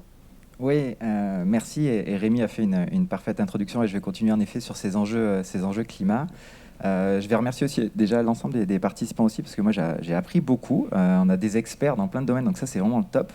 Pour ma part, je ne suis pas un expert, je vais vous parler de climat, mais je ne suis pas un expert du climat. Moi je suis un entrepreneur, et avec 5 amis entrepreneurs, il y a 1 an et demi, on a fondé Time for the Planet, parce qu'on est moins peut-être dans cette réflexion-là. Il y en a plein qui le font très bien, on le voit ce matin. Et nous, on est dans l'action, c'est-à-dire qu'on parle d'un monde d'après. Nous, notre interprétation du monde d'après, c'est qu'il nous faut un monde d'après vivable. On ne sait pas lequel il sera, on ne sait pas exactement comment il sera. La seule chose, c'est quand on regarde la situation actuelle, qu'on se renseigne auprès des scientifiques, notamment du GIEC. On a eu la chance de discuter avec Jean Jouzel, l'ex-vice-président du groupe scientifique du GIEC, il y a 2 ans maintenant. On a quand même une situation d'urgence climatique. Aujourd'hui, je pense que c'est un consensus qui est prouvé. On a encore des événements comme ces derniers jours au Canada, avec des températures à 50 degrés, des centaines de morts déjà à cause de ça. On voit déjà les conséquences, donc on sait qu'on va arriver à ce réchauffement climatique-là, on sait qu'il arrive. Maintenant, pour avoir un monde vivable, il faut agir tout de suite pour le limiter. C'est la seule chose qu'on a, mais en tout cas, c'est quelque chose qui est possible. Et ça, c'était un des gros éléments positifs de notre rencontre avec Jean Jouzel, c'est qu'il y a ce problème, mais il y a une possibilité d'action. C'est l'avantage, c'est qu'on maîtrise parfaitement ce qui se passe, en tout cas, on connaît parfaitement les mécanismes, et du coup, on peut agir. On le sait, il faut agir sur la baisse des gaz à effet de serre, ou la captation aussi de ces gaz à effet de serre, puisqu'aujourd'hui, on a pris tellement de retard que juste réduire ne sera pas suffisant pour respecter les accords de Paris notamment. Donc on a créé Time for the Planet. Time for the Planet, finalement, par rapport à ce que disait Rémi, c'est à peu près une innovation pour favoriser l'innovation. C'est une société, c'est la première société en France à but non lucratif. Il faut savoir que, pour la petite histoire, c'est quelque chose qui juste juridiquement n'est pas possible. C'est pour ça qu'on est les premiers à le faire, mais en fait on dérive un petit peu, c'est un peu un hack, si je me réfère un peu au monde informatique. C'est qu'on n'a pas le droit d'interdire les dividendes dans une société, c'est des décisions qui sont prises en Assemblée Générale. Par contre, on a le droit de les conditionner. Et donc nous, quand on a créé Time for the Planet, par exemple, on s'est dit, on ne veut pas générer de profit, on ne veut pas perdre du temps chaque fin d'année, pour voir combien on distribue de dividendes, si on a des dividendes, etc. Ce qu'il faut, c'est agir tout de suite. On est dans une urgence climatique, donc il faut aller vite et être pragmatique. Et donc, comment on peut faire ? On peut conditionner, par contre, ces versements de dividendes. Et donc, on les a conditionnés au fait d'avoir un réchauffement climatique anéanti, entre guillemets, c'est-à-dire une température planétaire revenue à 0 degré par rapport à l'ère pré-industrielle, par rapport aux plus 2 degrés qu'on peut viser dans les accords de Paris. Du coup, juste pour vous dire qu'on a pu créer cette structure-là avec le monde d'aujourd'hui, c'est-à-dire qu'on peut imaginer le monde de demain avec des structures, un monde différent sur le capitalisme, on peut avoir des débats, et je pense qu'il y a autant de visions que de personnes ici. On ne sait pas ce qui va réellement se passer, on peut avoir des orientations et tout faire pour aller dans ces orientations-là, mais on peut aussi agir tout de suite en jouant un petit peu avec les règles, en jouant avec la réglementation, on a réussi à faire cette structure-là, et en jouant aussi avec les acteurs actuels. Donc Time for the Planet, l'objectif c'est quoi ? C'est de lutter à grande échelle contre le réchauffement climatique, mais de lutter tous ensemble pour ce climat, pour ce monde vivable de demain. Comment on fait ça ? Je vous disais, on a eu la chance de rencontrer Jean Jouzel. C'est des choses qu'on retrouve aussi de toute façon dans les rapports du GIEC. C'est des choses qui ont transpiré dans toutes les interventions de ce matin. C'est un des éléments clés, ce sera l'innovation. Non pas la seule solution, j'insiste aussi là-dessus, évidemment ce n'est pas la solution, il faudra de la sobriété, il faudra des contraintes réglementaires, il faudra des changements de comportement. On est obligé de passer par tous ces éléments-là et tous les acteurs doivent changer. Par contre, une fois qu'on fait ce constat-là, personnellement et mes amis entrepreneurs, on s'est retrouvés bien bêtes, on a changé, on mange plus de viande, on prend beaucoup le vélo, on fait des choses comme ça et néanmoins c'est des choses qui sont certes nécessaires, mais largement aussi insuffisante, on le sait aujourd'hui. Et donc, comment on fait pour agir à grande échelle quand on n'est pas politique, on n'est pas dirigeant d'une grande entreprise ? Et donc, c'est ce qu'on a voulu faire. On a regardé, du coup, et on a discuté avec Jean sur les leviers d'action. Un des leviers, du coup, c'est donc cette innovation. Et l'innovation, et je rejoins complètement ce que disait Karen, l'innovation dans tous les sens, c'est-à-dire pas simplement de la high-tech, mais aussi de la low-tech, mais aussi de l'innovation de business model. Il nous faut ce type d'innovation-là pour arriver à envisager une réduction des gaz à effet de serre ou une captation des gaz à effet de serre. Et donc, du coup, on s'est dit, on va s'intéresser à une chose avec Time for the Planet. Alors, je suis désolé, j'ai l'impression d'être nul avec le micro, ça coupe régulièrement, désolé. Une chose, c'est de favoriser l'innovation. Et pour favoriser l'innovation, concrètement, nous, les 6, qu'est-ce qu'on pouvait apporter ? C'est cette notion d'entrepreneuriat. On est 6 entrepreneurs avec des profils très différents et très variés, des expériences différentes. Mais l'élément clé qui nous rassemble, c'est cet entrepreneuriat, et on est persuadé que l'entrepreneuriat est un très très bon moyen pour déployer mondialement et rapidement des innovations. Il n'y a qu'à voir les changements de comportement quand on a eu des Uber, quand on a des Airbnb, quand on a Facebook qui change nos vies. On peut en penser ce qu'on veut. Néanmoins, ça a changé le comportement de millions de personnes, milliards de personnes. Du coup, c'est un des éléments clés. Par contre, aujourd'hui, l'entrepreneuriat n'est pas forcément paramétré pour la planète. Donc, il faut le repenser un petit peu. Et en tout cas, nous, on va créer des entreprises. Donc, Time for the Planet, c'est une entreprise qui va créer des entreprises paramétrées de A à Z pour aller lutter contre ces gaz à effet de serre. Et donc, on va déployer au travers de l'entrepreneuriat des innovations et les déployer à l'échelle mondiale. Parce qu'aujourd'hui, il y aura plein de solutions de résilience à l'échelle des territoires, et c'est une excellente chose, et ce sera un indispensable, notamment aussi pour la partie adaptation au changement climatique. Ce n'est pas la mission de Time for the Planet. Nous, on doit se focuser pour pouvoir avoir un vrai moyen d'action. Il faut cibler son action, et donc du coup, nous, on va être sur ces innovations disruptives qui vont pouvoir changer la donne à l'échelle mondiale. Après, on n'est pas meilleur que tout le monde. Il y a beaucoup de fonds qui sont orientés maintenant sur les innovations vertes. Il y a aussi beaucoup de start-up studios qui existent. Il y a un écosystème et des écosystèmes qui fonctionnent très très bien sur l'innovation, prennent de plus en plus en considération ces thématiques climat. Donc pourquoi nous, on serait différents ou on serait meilleurs ? On n'a surtout pas la prétention de penser qu'on est meilleur. Au contraire, on pense justement qu'il faut s'entourer et qu'il faut s'appuyer sur l'ensemble de l'écosystème. Mais par contre, on pense aussi que l'intelligence collective peut permettre d'aller beaucoup plus loin, et qu'aujourd'hui, si on se met dans une situation d'urgence climatique, le partage et la collaboration doivent être beaucoup plus présentes que la concurrence. Et il faut fonctionner comme ça. Et du coup, quand on a analysé des modèles économiques de start-up studios notamment, on le sait aujourd'hui, moi j'ai fait 10 ans d'accompagnement dans le monde de l'innovation classique. Il y a de très très belles histoires dans les innovations, mais la réalité c'est qu'il y a quand même 80 à 90% d'échecs sur les startups, sur les 2 à 3 ans, les startups qui meurent, avec autant de bonnes idées et de bonne volonté derrière. Et donc du coup on s'est dit, nous, si on prend un contexte d'urgence climatique, on ne peut pas se permettre aujourd'hui de mettre de l'argent et d'échouer et de se dire dans 5 ans on va relancer quelque chose. On aura déjà pris beaucoup trop de retard. Donc comment on fait pour ne jamais rater ? Et donc du coup là-dessus, nous, on pense à une chose, on met en place et on parie sur ce qu'on appelle l'open source, ou en tout cas la licence libre. Et donc l'ensemble des innovations que l'on va financer, développer, seront partagées à l'échelle mondiale à tous ceux qui le souhaitent, gratuitement, pour pouvoir reprendre ces innovations, les développer, les déployer partout dans le monde, faire des bénéfices sur ces innovations. Ce n'est pas notre préoccupation première. Et donc du coup, avec cette notion d'open source, l'idée c'est que même si nous, derrière, avec notre propre société, on a un échec commercial, ce qu'on ne va évidemment pas souhaiter, mais si nous on n'y arrive pas, eh ben, d'autres y arriveront. Et si on doit se déployer aux US, en Afrique, en Asie, eh ben, des acteurs locaux qui s'imprègnent de l'innovation et qui la développent sur place auront beaucoup plus de chances de s'adapter au marché, de la déployer beaucoup plus vite que si nous, on attend de faire une multinationale qui arrive à aller sur ces secteurs-là. Donc en résumé, Time for the Planet, c'est cette société qui veut sélectionner des innovations, les déployer au sein d'une entreprise. Donc on va rajouter des compétences entrepreneuriales aussi au profil scientifique qui nous propose des innovations, les financer. Et une chose particulière peut-être, et je finirai là-dessus, le financement est un élément important dans l'entrepreneuriat évidemment. Là encore, on innove au sein de Time for the Planet, non pas pour le plaisir d'innover, ça n'a aucun intérêt, mais parce qu'on devait aller vite. Et quand on va vite et qu'on veut monter une start-up studio, il nous faut des fonds ou un fonds d'investissement.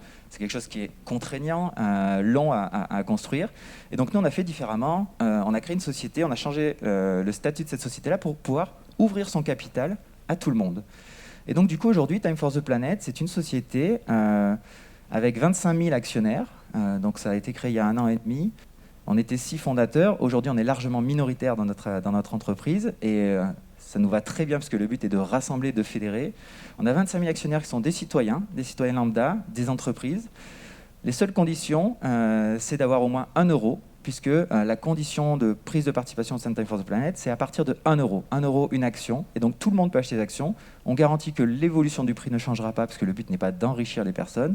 Les personnes qui sont actionnaires ne feront aucune plus-value, puisque je vous l'ai dit, c'est une structure à but non lucratif. Mais on le fait tous pour la cause, pour agir ensemble.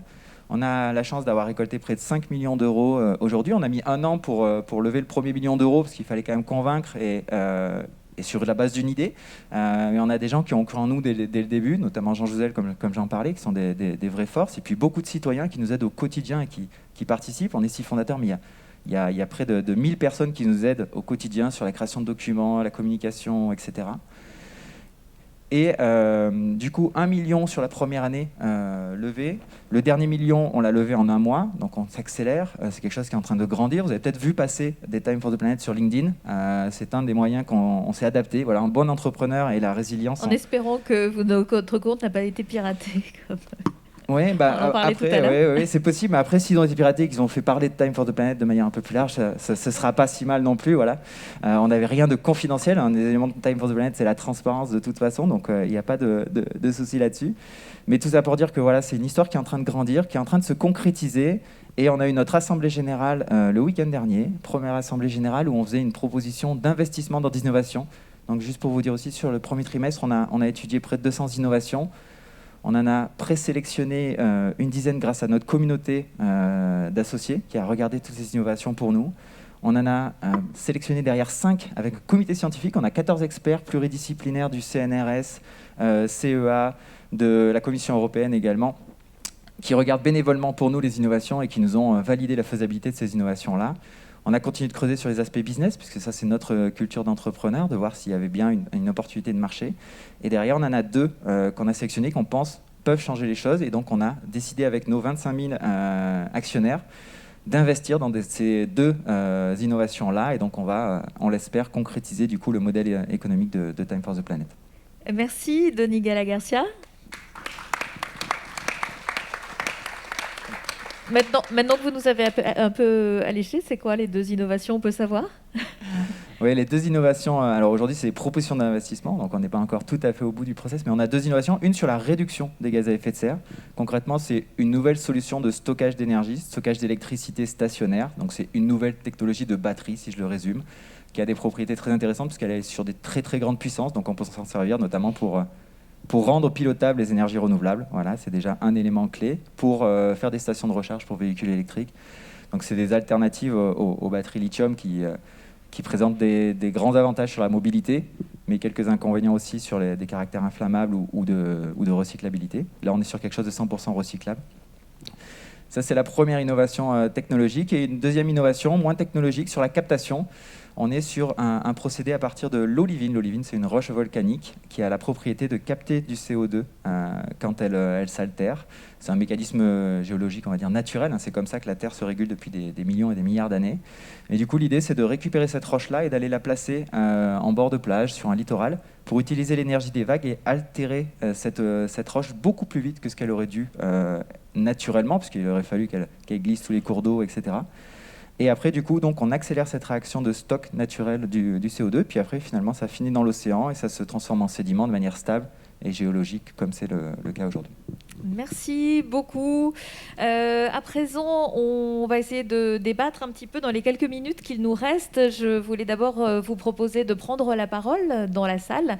Est-ce qu'il y aurait des interventions ? Est-ce que vous souhaitez interroger l'un ou l'autre de nos intervenants de façon un petit peu plus pointue sur l'un des sujets qu'ils ont abordés ? Pas pour l'instant. Alors, non, je ne vois pas de main qui se lève. Non. Alors, je voulais poser une question à Grégor Zambrosiewicz, si vous êtes toujours là. Je suis là. Oui, très bien, merci. Donc, on a vu avec Time for Planet des financements d'entreprises à plus petite échelle peut-être que la vôtre. Et encore, ils ont de grandes ambitions. Donc, méfiez-vous, l'Europe, ils ne sont pas loin. Je me demandais si les aides de l'Europe sur ces derniers mois avaient pu avoir des conséquences, peut-être un impact sur les investisseurs privés. Est-ce que ça a pu aussi les booster un petit peu ? C'est une très bonne question. D'abord, je suis vraiment impressionné par la connaissance des financements et des objectifs de notre programme Horizon Europe. Je voyage assez beaucoup entre écrans qui me donnent accès en Autriche, Italie, Pologne, Hongrie. Et ici, par toutes les panélistes, j'ai vu une connaissance extraordinaire de tout ce que nous faisons. Et ce qui est important de souligner ici, que nous ouvrons nos portes à toutes les à sociétés dans tous les domaines. Alors nous sommes thématiquement agnostiques. Alors nous comprenons très bien comment dire, des objectifs de Green Deal, et économie circulaire. Alors ce sont des sociétés qui choisissent. C'est pas nous qui choisissons, mais c'est eux qui choisissent. Naturellement, de temps en temps, nous donnons la priorité pour les sociétés, pour des objectifs les plus importantes. C'est pour répondre aux panélistes. Mais ici, concernant cette question très particulière, concernant venture capital, concernant de l'argent disponible pour des sociétés qui proposent l'innovation de rupture, c'est un grand problème en Europe. Nous ne voulons pas ici nous comparer avec les États-Unis, avec la Chine, mais il y a 6 fois plus de capital à risque aux États-Unis qu'en Europe. Ce que nous voulons éviter la situation que nous avons une société française ou allemande ou suédoise qui a une super bonne idée, où il n'y a pas d'argent ici en Europe à investir dans cette société. Nous avons parlé ici de souveraineté de notre technologie. Ça, c'est vraiment un grand problème. Nous voulons, ça c'est notre objectif, que le IP, que le Intellectual Property, reste ici en Europe. Alors notre fonds de EIC Fund, avec 3 milliards d'euros, contribue à la réponse à ce défi. Et nous sommes le plus grand fonds qui aide aux sociétés qui veulent se développer leurs idées, leurs technologies les plus de rupture ici en Europe. Ça, c'est notre objectif. Et nous sommes comme des pioneers, comme des pionnières, qui montrent que des investissements dans les projets les plus risqués, comme par exemple CureVac, on ne savait pas s'il y aura un vaccin, ou comme BioNTech. Ici, il y a des preuves, ou Skeleton Technology, il y a des preuves que des investissements dans les sociétés avec des idées super innovatives peuvent être bénéfiques. Et nous voulons être des pionnières sur le marché de venture capital, de changer le mindset, de changer la culture d'investissement, d'être pour prendre plus de risques que jusqu'à maintenant et garder du talent, l'innovation ici en Europe. Karen Amram, merci Gregors. Karen Amram, c'est ce que vous constatez aussi au High Level Forum. Est-ce que les industriels sont un peu frileux sur les innovations ? Non. Non, je ne les trouve pas frileux. Je trouve au contraire qu'ils sont très moteurs.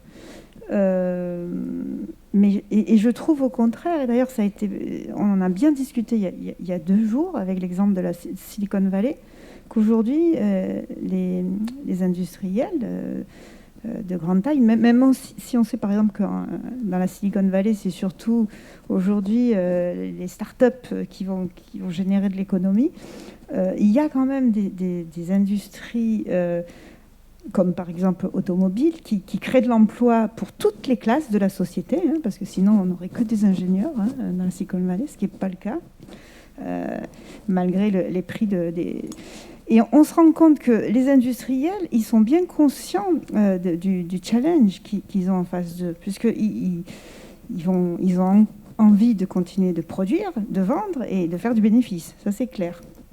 Sauf que s'ils n'ont plus de main-d'œuvre, ils ne peuvent plus faire ce qu'ils doivent faire. Et si plus personne achète leurs produits, c'est pareil. Donc, ils ont pris conscience que l'innovation devait être continue en leur sein, et aujourd'hui, on a des industriels qui investissent énormément dans des startups. Alors, ça, c'est le cas américain, évidemment. Là, on parle du cas européen. Donc, votre question, je l'ai bien entendue pour Grégor. C'est évident que si l'élan de la Commission européenne pouvait entraîner aussi un élan des investisseurs qui viendraient prendre du risque à financer des produits européens et des technologies européennes et des services européens, là, ce serait formidable. Moi, j'espère que ce sera le second effet qui se coule. Mais les industriels, eux, ils ont compris. En revanche, ils ne font pas du social, pour la plupart, sauf s'ils en font dans leur culture d'entreprise, souvent. Attention, la résilience, ce n'est pas juste ça. Ça peut être aussi... Voilà, donc non, moi, je pense qu'il y a une règle, en effet. Il y a des produits à vendre, à mettre sur le marché. Et ça, on n'y coupera pas. C'est aussi ça qui crée de l'emploi. Mais que cette prise de conscience dans l'industrie, elle est là. C'est plus les investisseurs, peut-être... Donc c'est le métier pur. Oui, pas les qu'il faut motiver. Mais vraiment les... Voilà, c'est ça. Rémi Engelbrecht, est-ce que ces investisseurs, on pourrait les motiver avec un modèle économique inspiré du vivant ? Qu'est-ce que vous entendez par là, un modèle économique inspiré du vivant ? Je ne sais pas si dans la salle, il y a des gens qui ont vu ce très bon documentaire sur Netflix sur une petite pieuvre. Voilà, elle était toute seule. Ce n'était pas trop un écosystème, mais je ne sais pas, ça peut peut-être servir de modèle. Oui, alors ça fait 20 ans ou plus qu'on parle du biomimétisme. Les premières exploitations de ce thème du vivant, c'était le classique le nez du TGV qui ressemble à un bec d'oiseau pour aller plus vite, ou une combinaison de plongée qui ressemble à des écailles de poisson. Mais c'est vrai qu'aujourd'hui, ce qu'on appelle le biomimétisme, c'est plutôt s'inspirer justement de ces écosystèmes vivants qui, je le répète, fonctionnent, se développent, survivent, ont une résilience incroyable, etc.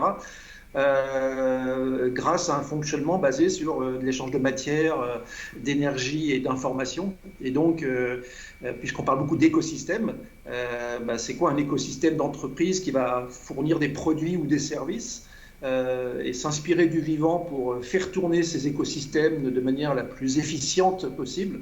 Il y a vraiment des pistes énormes.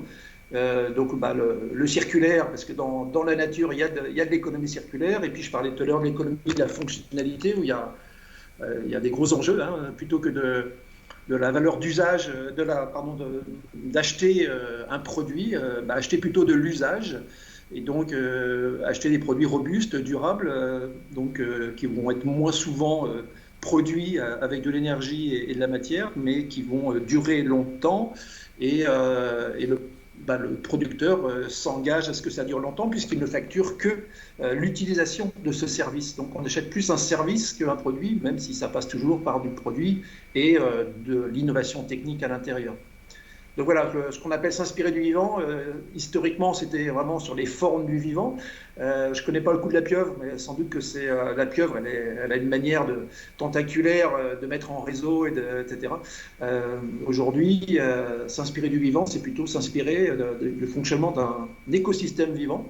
Et pour ça, tous les ingénieurs, même qu'il y a au CEA par exemple, puisque le CEA est présent aussi, quelle est la culture biologique des ingénieurs, etc. Quand un ingénieur et un biologiste ou un jardinier s'associent, ça fait des choses vraiment incroyables. Et la transdisciplinarité entre les sciences, elle est toujours, pour moi, assez défaillante. Quand j'étais en master de bio, le CNRS promouvait déjà le travail en transdisciplinarité. Je pense qu'on a été plutôt à l'inverse aujourd'hui, puisqu'il y a l'hyperspécialisation nécessaire pour aller très loin sur certaines technologies, mais hélas, au détriment vraiment d'une transversalité, d'échanges, de rencontres et de cultures différentes, une fois de plus, par exemple, entre l'ingénieur technique et le biologiste.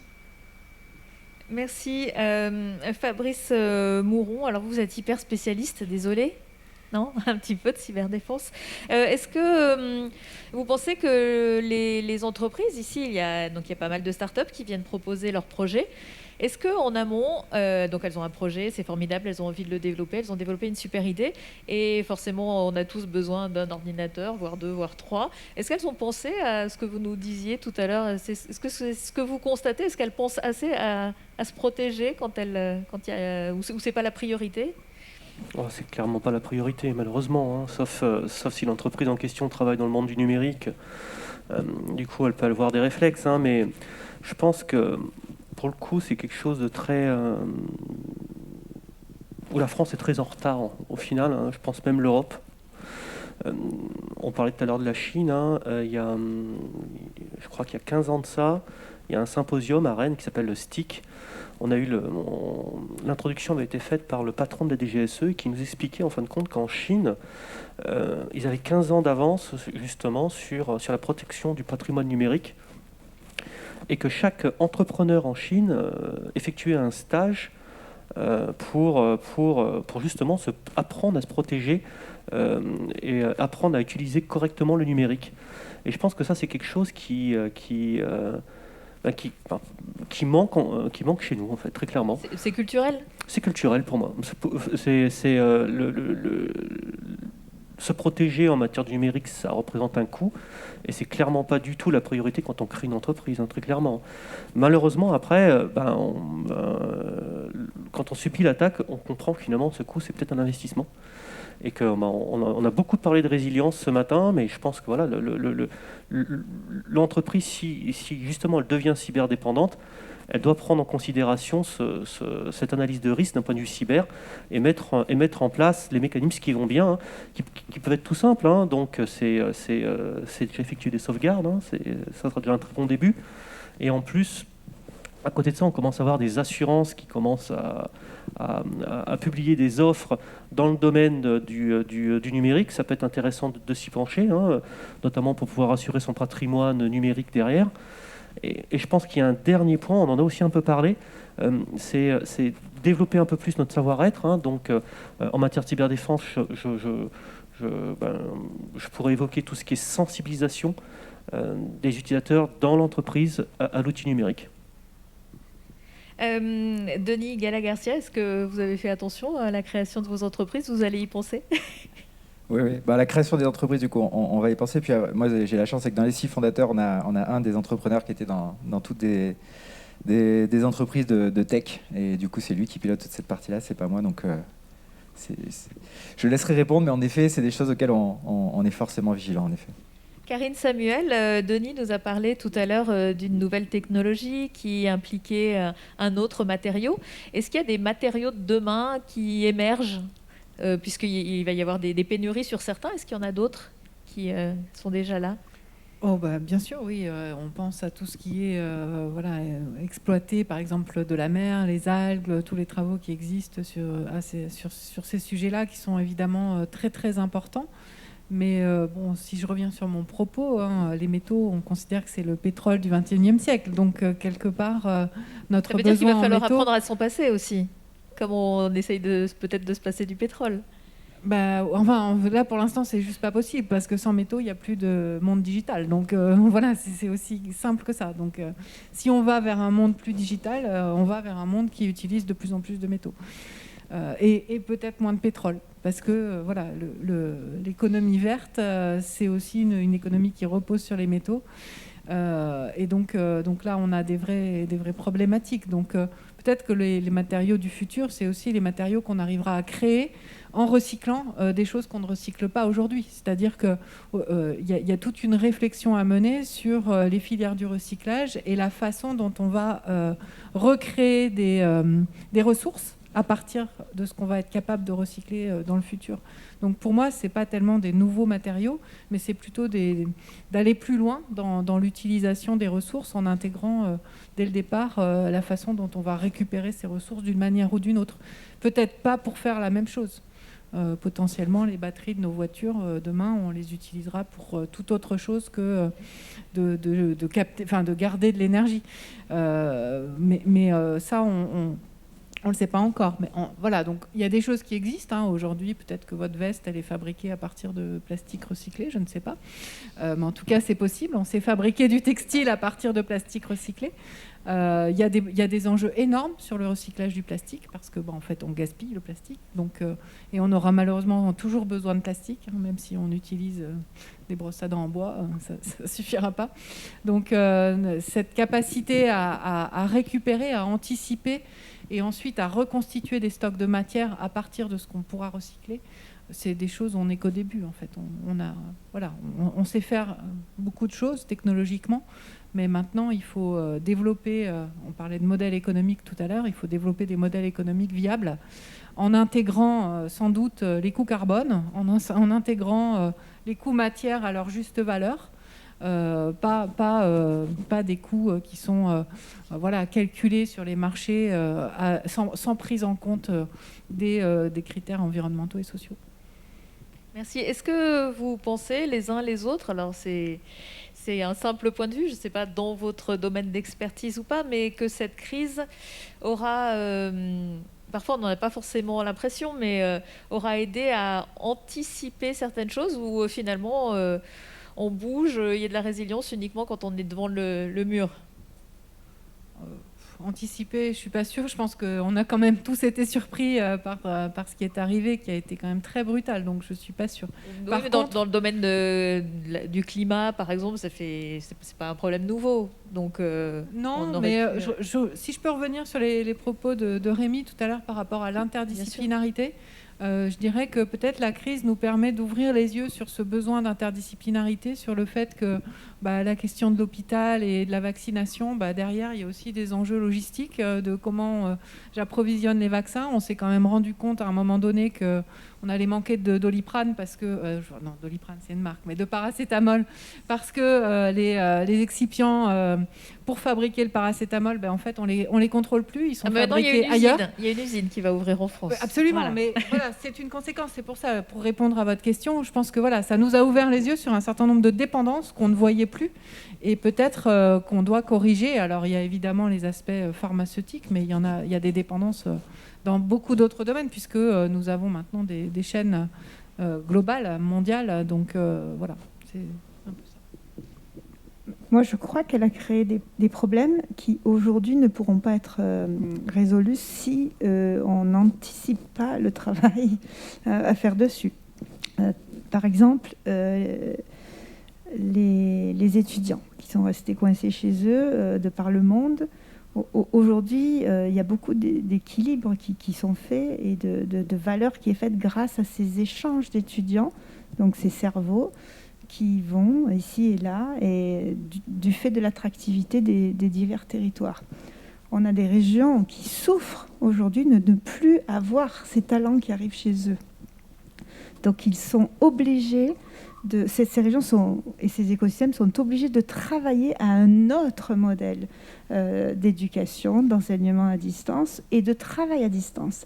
Donc je crois quand même que cette crise a tellement surpris et a tellement créé de problèmes inhabituels, encore jamais vus, adaptés au monde d'aujourd'hui, qu'elle nous force à anticiper sur ces nouveaux modèles qui touchent à peu près tout. Donc, moi, je sens cette dynamique, je la sens au quotidien, et je la sens pas seulement à travers les discussions et les études que nous menons sur notre territoire, mais aussi à travers le regard des autres, en Thaïlande, à Taïwan, au Japon, voilà, etc., etc. Et on partage tout cela et on se rend compte que finalement, on reproduit à différents endroits dans le monde les mêmes questionnements parce que cette urbanisation qui a été mentionnée ici, elle a développé finalement des similitudes à peu près partout. Donc oui, je crois qu'une certaine forme d'anticipation est née du fait de la réaction. Oui, Fabrice Mouron, vous qui êtes un peu l'oiseau de mauvais augure de cette matinée. Je vais rester très positif. Je pense que... Je ne sais pas si le terme exact est vraiment anticipé, mais en tout cas, il y a une prise de conscience qu'il fallait anticiper. Et moi, je pense que on va retenir de cette crise certains sujets en fait, et on a pris conscience de pas mal de points, et notamment dans mon contexte de notre cyberdépendance en fait.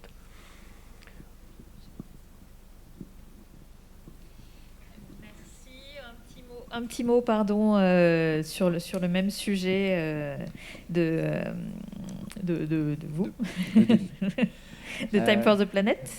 Oui, moi, de nature, je serais aussi positif. Et en effet, il y a de la prise de conscience, il y a des choses qui se concrétisent, on va dire, plutôt. Mais en même temps, je serais aussi prudent.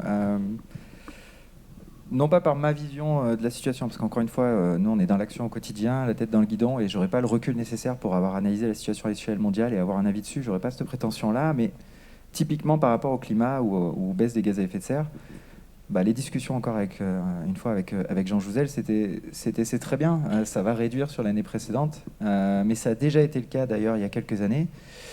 Et en fait, l'économie reprend le pas et en fait, on repart de plus belle. Et c'est quand même ce qu'on voit aussi aujourd'hui. Donc, on a à la fois une prise de conscience, mais on est quand même encore dans ces chaînes, dans ce fonctionnement. On est tous contents. Il y en a plein. Enfin, moi, j'ai beaucoup de personnes qui me disent « Ouais, c'est génial ce que tu fais, etc.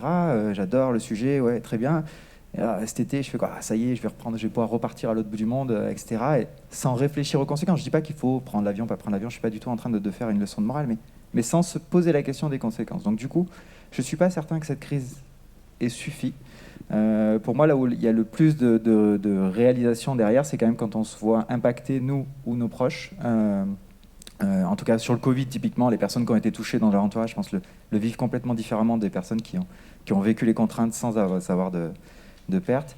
Mais c'est la même chose, je pense, un peu pour le climat. Et quand on voit les inondations, qu'on est touché aussi aujourd'hui en France, quand on a des canicules, quand on voit les incendies qu'il y a eu en Australie ou des choses comme ça, quand là on est touché plus proche, et pour moi c'est plus ces éléments-là qui malheureusement vont être de plus en plus fréquents, qui font réagir, que la crise où on a pu prendre du temps pour réfléchir, etc. Mais on a tendance à ressortir et vouloir du positif tout de suite, et du coup à oublier un peu cette partie-là, je trouve, sur la partie Covid.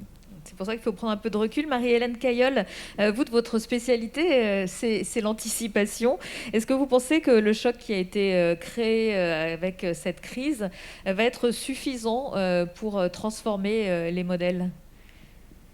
Oui, mais pour répondre à votre question précédente, savoir s'il y a plus d'anticipation maintenant, je ne pense pas. Je pense que l'anticipation, elle était avant la crise du Covid. On savait qu'on allait vers des problématiques environnementales. Ça fait 30 ans, 40 ans qu'on en parle.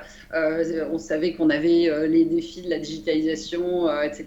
Donc, en fait, toute l'anticipation, elle était avant. Et nous, en fait, notre spécialité, enfin, notre méthode, en fait, on travaille sur la base d'une méthode qui est la nôtre, qui s'appelle l'anticipation politique. Anticiper, c'est prévoir pour agir. Et en fait, nous, on estime qu'aujourd'hui, on est dans la phase politique. L'anticipation, elle a eu lieu avant. On a vu, nous, pendant 15 ans, combien il est difficile, malgré la capacité d'anticipation collective, je veux dire, on l'a vu, les Kyoto, les Paris, etc., ça a eu lieu avant le Covid. Donc, et aujourd'hui, effectivement, on a une crise qui a donné une pause et qui a permis notamment de sortir les flux financiers de leurs habitudes, on va dire. C'est ça qui s'est passé, moi, il me semble, de plus intéressant. C'est-à-dire que, en fait, la difficulté qu'il y a, même quand on voit quelque chose à faire pour changer, c'est d'arriver à trouver les ressources. Les ressources, elles sont utilisées pour faire tourner la voiture. Si vous voulez la transformer en autre chose, vous n'avez pas de ressources autres, il faut les trouver. Donc la crise, en mettant cette pause complète au système économique, elle a permis de rendre disponible de l'énergie intellectuelle, de l'énergie, tout le monde s'est arrêté, a pu réfléchir autrement, de l'argent. Et donc aujourd'hui, je dirais qu'on est un peu dans la phase maintenant politique, c'est-à-dire, maintenant on regarde devant, on a les moyens, on essaye d'instruire un collectif, et c'est là qu'il y a des grands enjeux, je pense, c'est d'arriver à instruire correctement. On a aujourd'hui des systèmes médiatiques qui sont beaucoup trop, je pense, nationaux, beaucoup trop petite vue. En plus, là, par contre, le Covid, il a eu un défaut, c'est qu'il a vraiment amené à s'occuper vraiment sur du micro-local. Donc, il faut reprendre de la perspective, du systémique, et puis, effectivement, essayer d'avancer ensemble vers des horizons qu'on définit quand même, qui sont définis déjà. Et aujourd'hui, je dirais que pour moi, en anticipation pure, c'est de dire comment ça va se passer. On avait effectivement tous des acteurs qui se pressaient au portillon de l'avenir, avec un avenir qui était relativement bloqué. Et là, poum, tous ces acteurs arrivent dans le champ et deviennent des acteurs de la transformation, mais ils vont tous dans des directions éventuellement différentes. Donc toute la problématique, et là, nous, c'est vrai qu'un de nos thèmes aussi, c'est la gouvernance européenne, mais aujourd'hui, ce qui nous intéresse, c'est surtout la gouvernance au niveau mondial. Les enjeux dont on parle sont bien évidemment des enjeux mondiaux, et pour l'instant, on n'est pas du tout sur des pistes de gouvernance mondiale, on est sur des logiques de bipolarisation, avec des modèles chinois d'un côté, occidentaux de l'autre, qui se tirent la bourre. Et donc la question, c'est effectivement d'arriver maintenant, et l'Europe a un rôle à jouer là-dedans, parce que l'Europe est un modèle qui a inventé vraiment une nouvelle manière de coopérer entre États. Donc elle a quelque chose à proposer comme modèle, même si ce n'est pas exactement comme ça que ça se passera, au niveau global pour arriver à ramener tout le monde. Et l'Europe doit se repositionner. D'ailleurs, je crois von der Leyen dit que c'est la première commission européenne géopolitique. Il s'agit effectivement d'avoir une commission européenne géopolitique. C'est très bien pour dire que l'Europe est un acteur central, de fait, qui n'a pas joué son rôle vraiment jusqu'à présent et qui doit aujourd'hui jouer notamment un rôle sur là où elle a a priori une valeur ajoutée énorme, qui est effectivement cette conception d'un nouveau modèle de gouvernance globale et des systèmes d'information. Alors, il faut éviter le totalitarisme, bien sûr, aussi. Il faut rester dans... Il y a des tas d'enjeux, là aussi. Mais en tout cas, d'arriver à ramener au moins dans une direction commune. Et nous, on aime beaucoup ce concept aujourd'hui d'intelligence collective de l'avenir. C'est vrai qu'on doit tous apprendre à regarder de plus en plus ensemble vers l'avenir et devenir... je finirai sur cette image, comme ces nuages de poissons qui intriguent toujours beaucoup, qui sont très beaux. On se dit toujours, en fait, il n'y a pas de... On comprend bien qu'il n'y a pas de chef, il n'y a pas un chef qui dit allez on va par là, allez on va par là. Il y a un collectif qui est informé de la même manière, qui a des objectifs communs, et c'est là qu'on a besoin de leadership, c'est quand même d'avoir ces objectifs communs. Et ensuite le système d'information fait que chacun fait finalement va réagir à peu près dans la même direction, et on a un corps à ce moment-là qui peut avancer dans les bonnes directions. Voilà. Merci, je crois que ça fera une très bonne conclusion pour cette table ronde.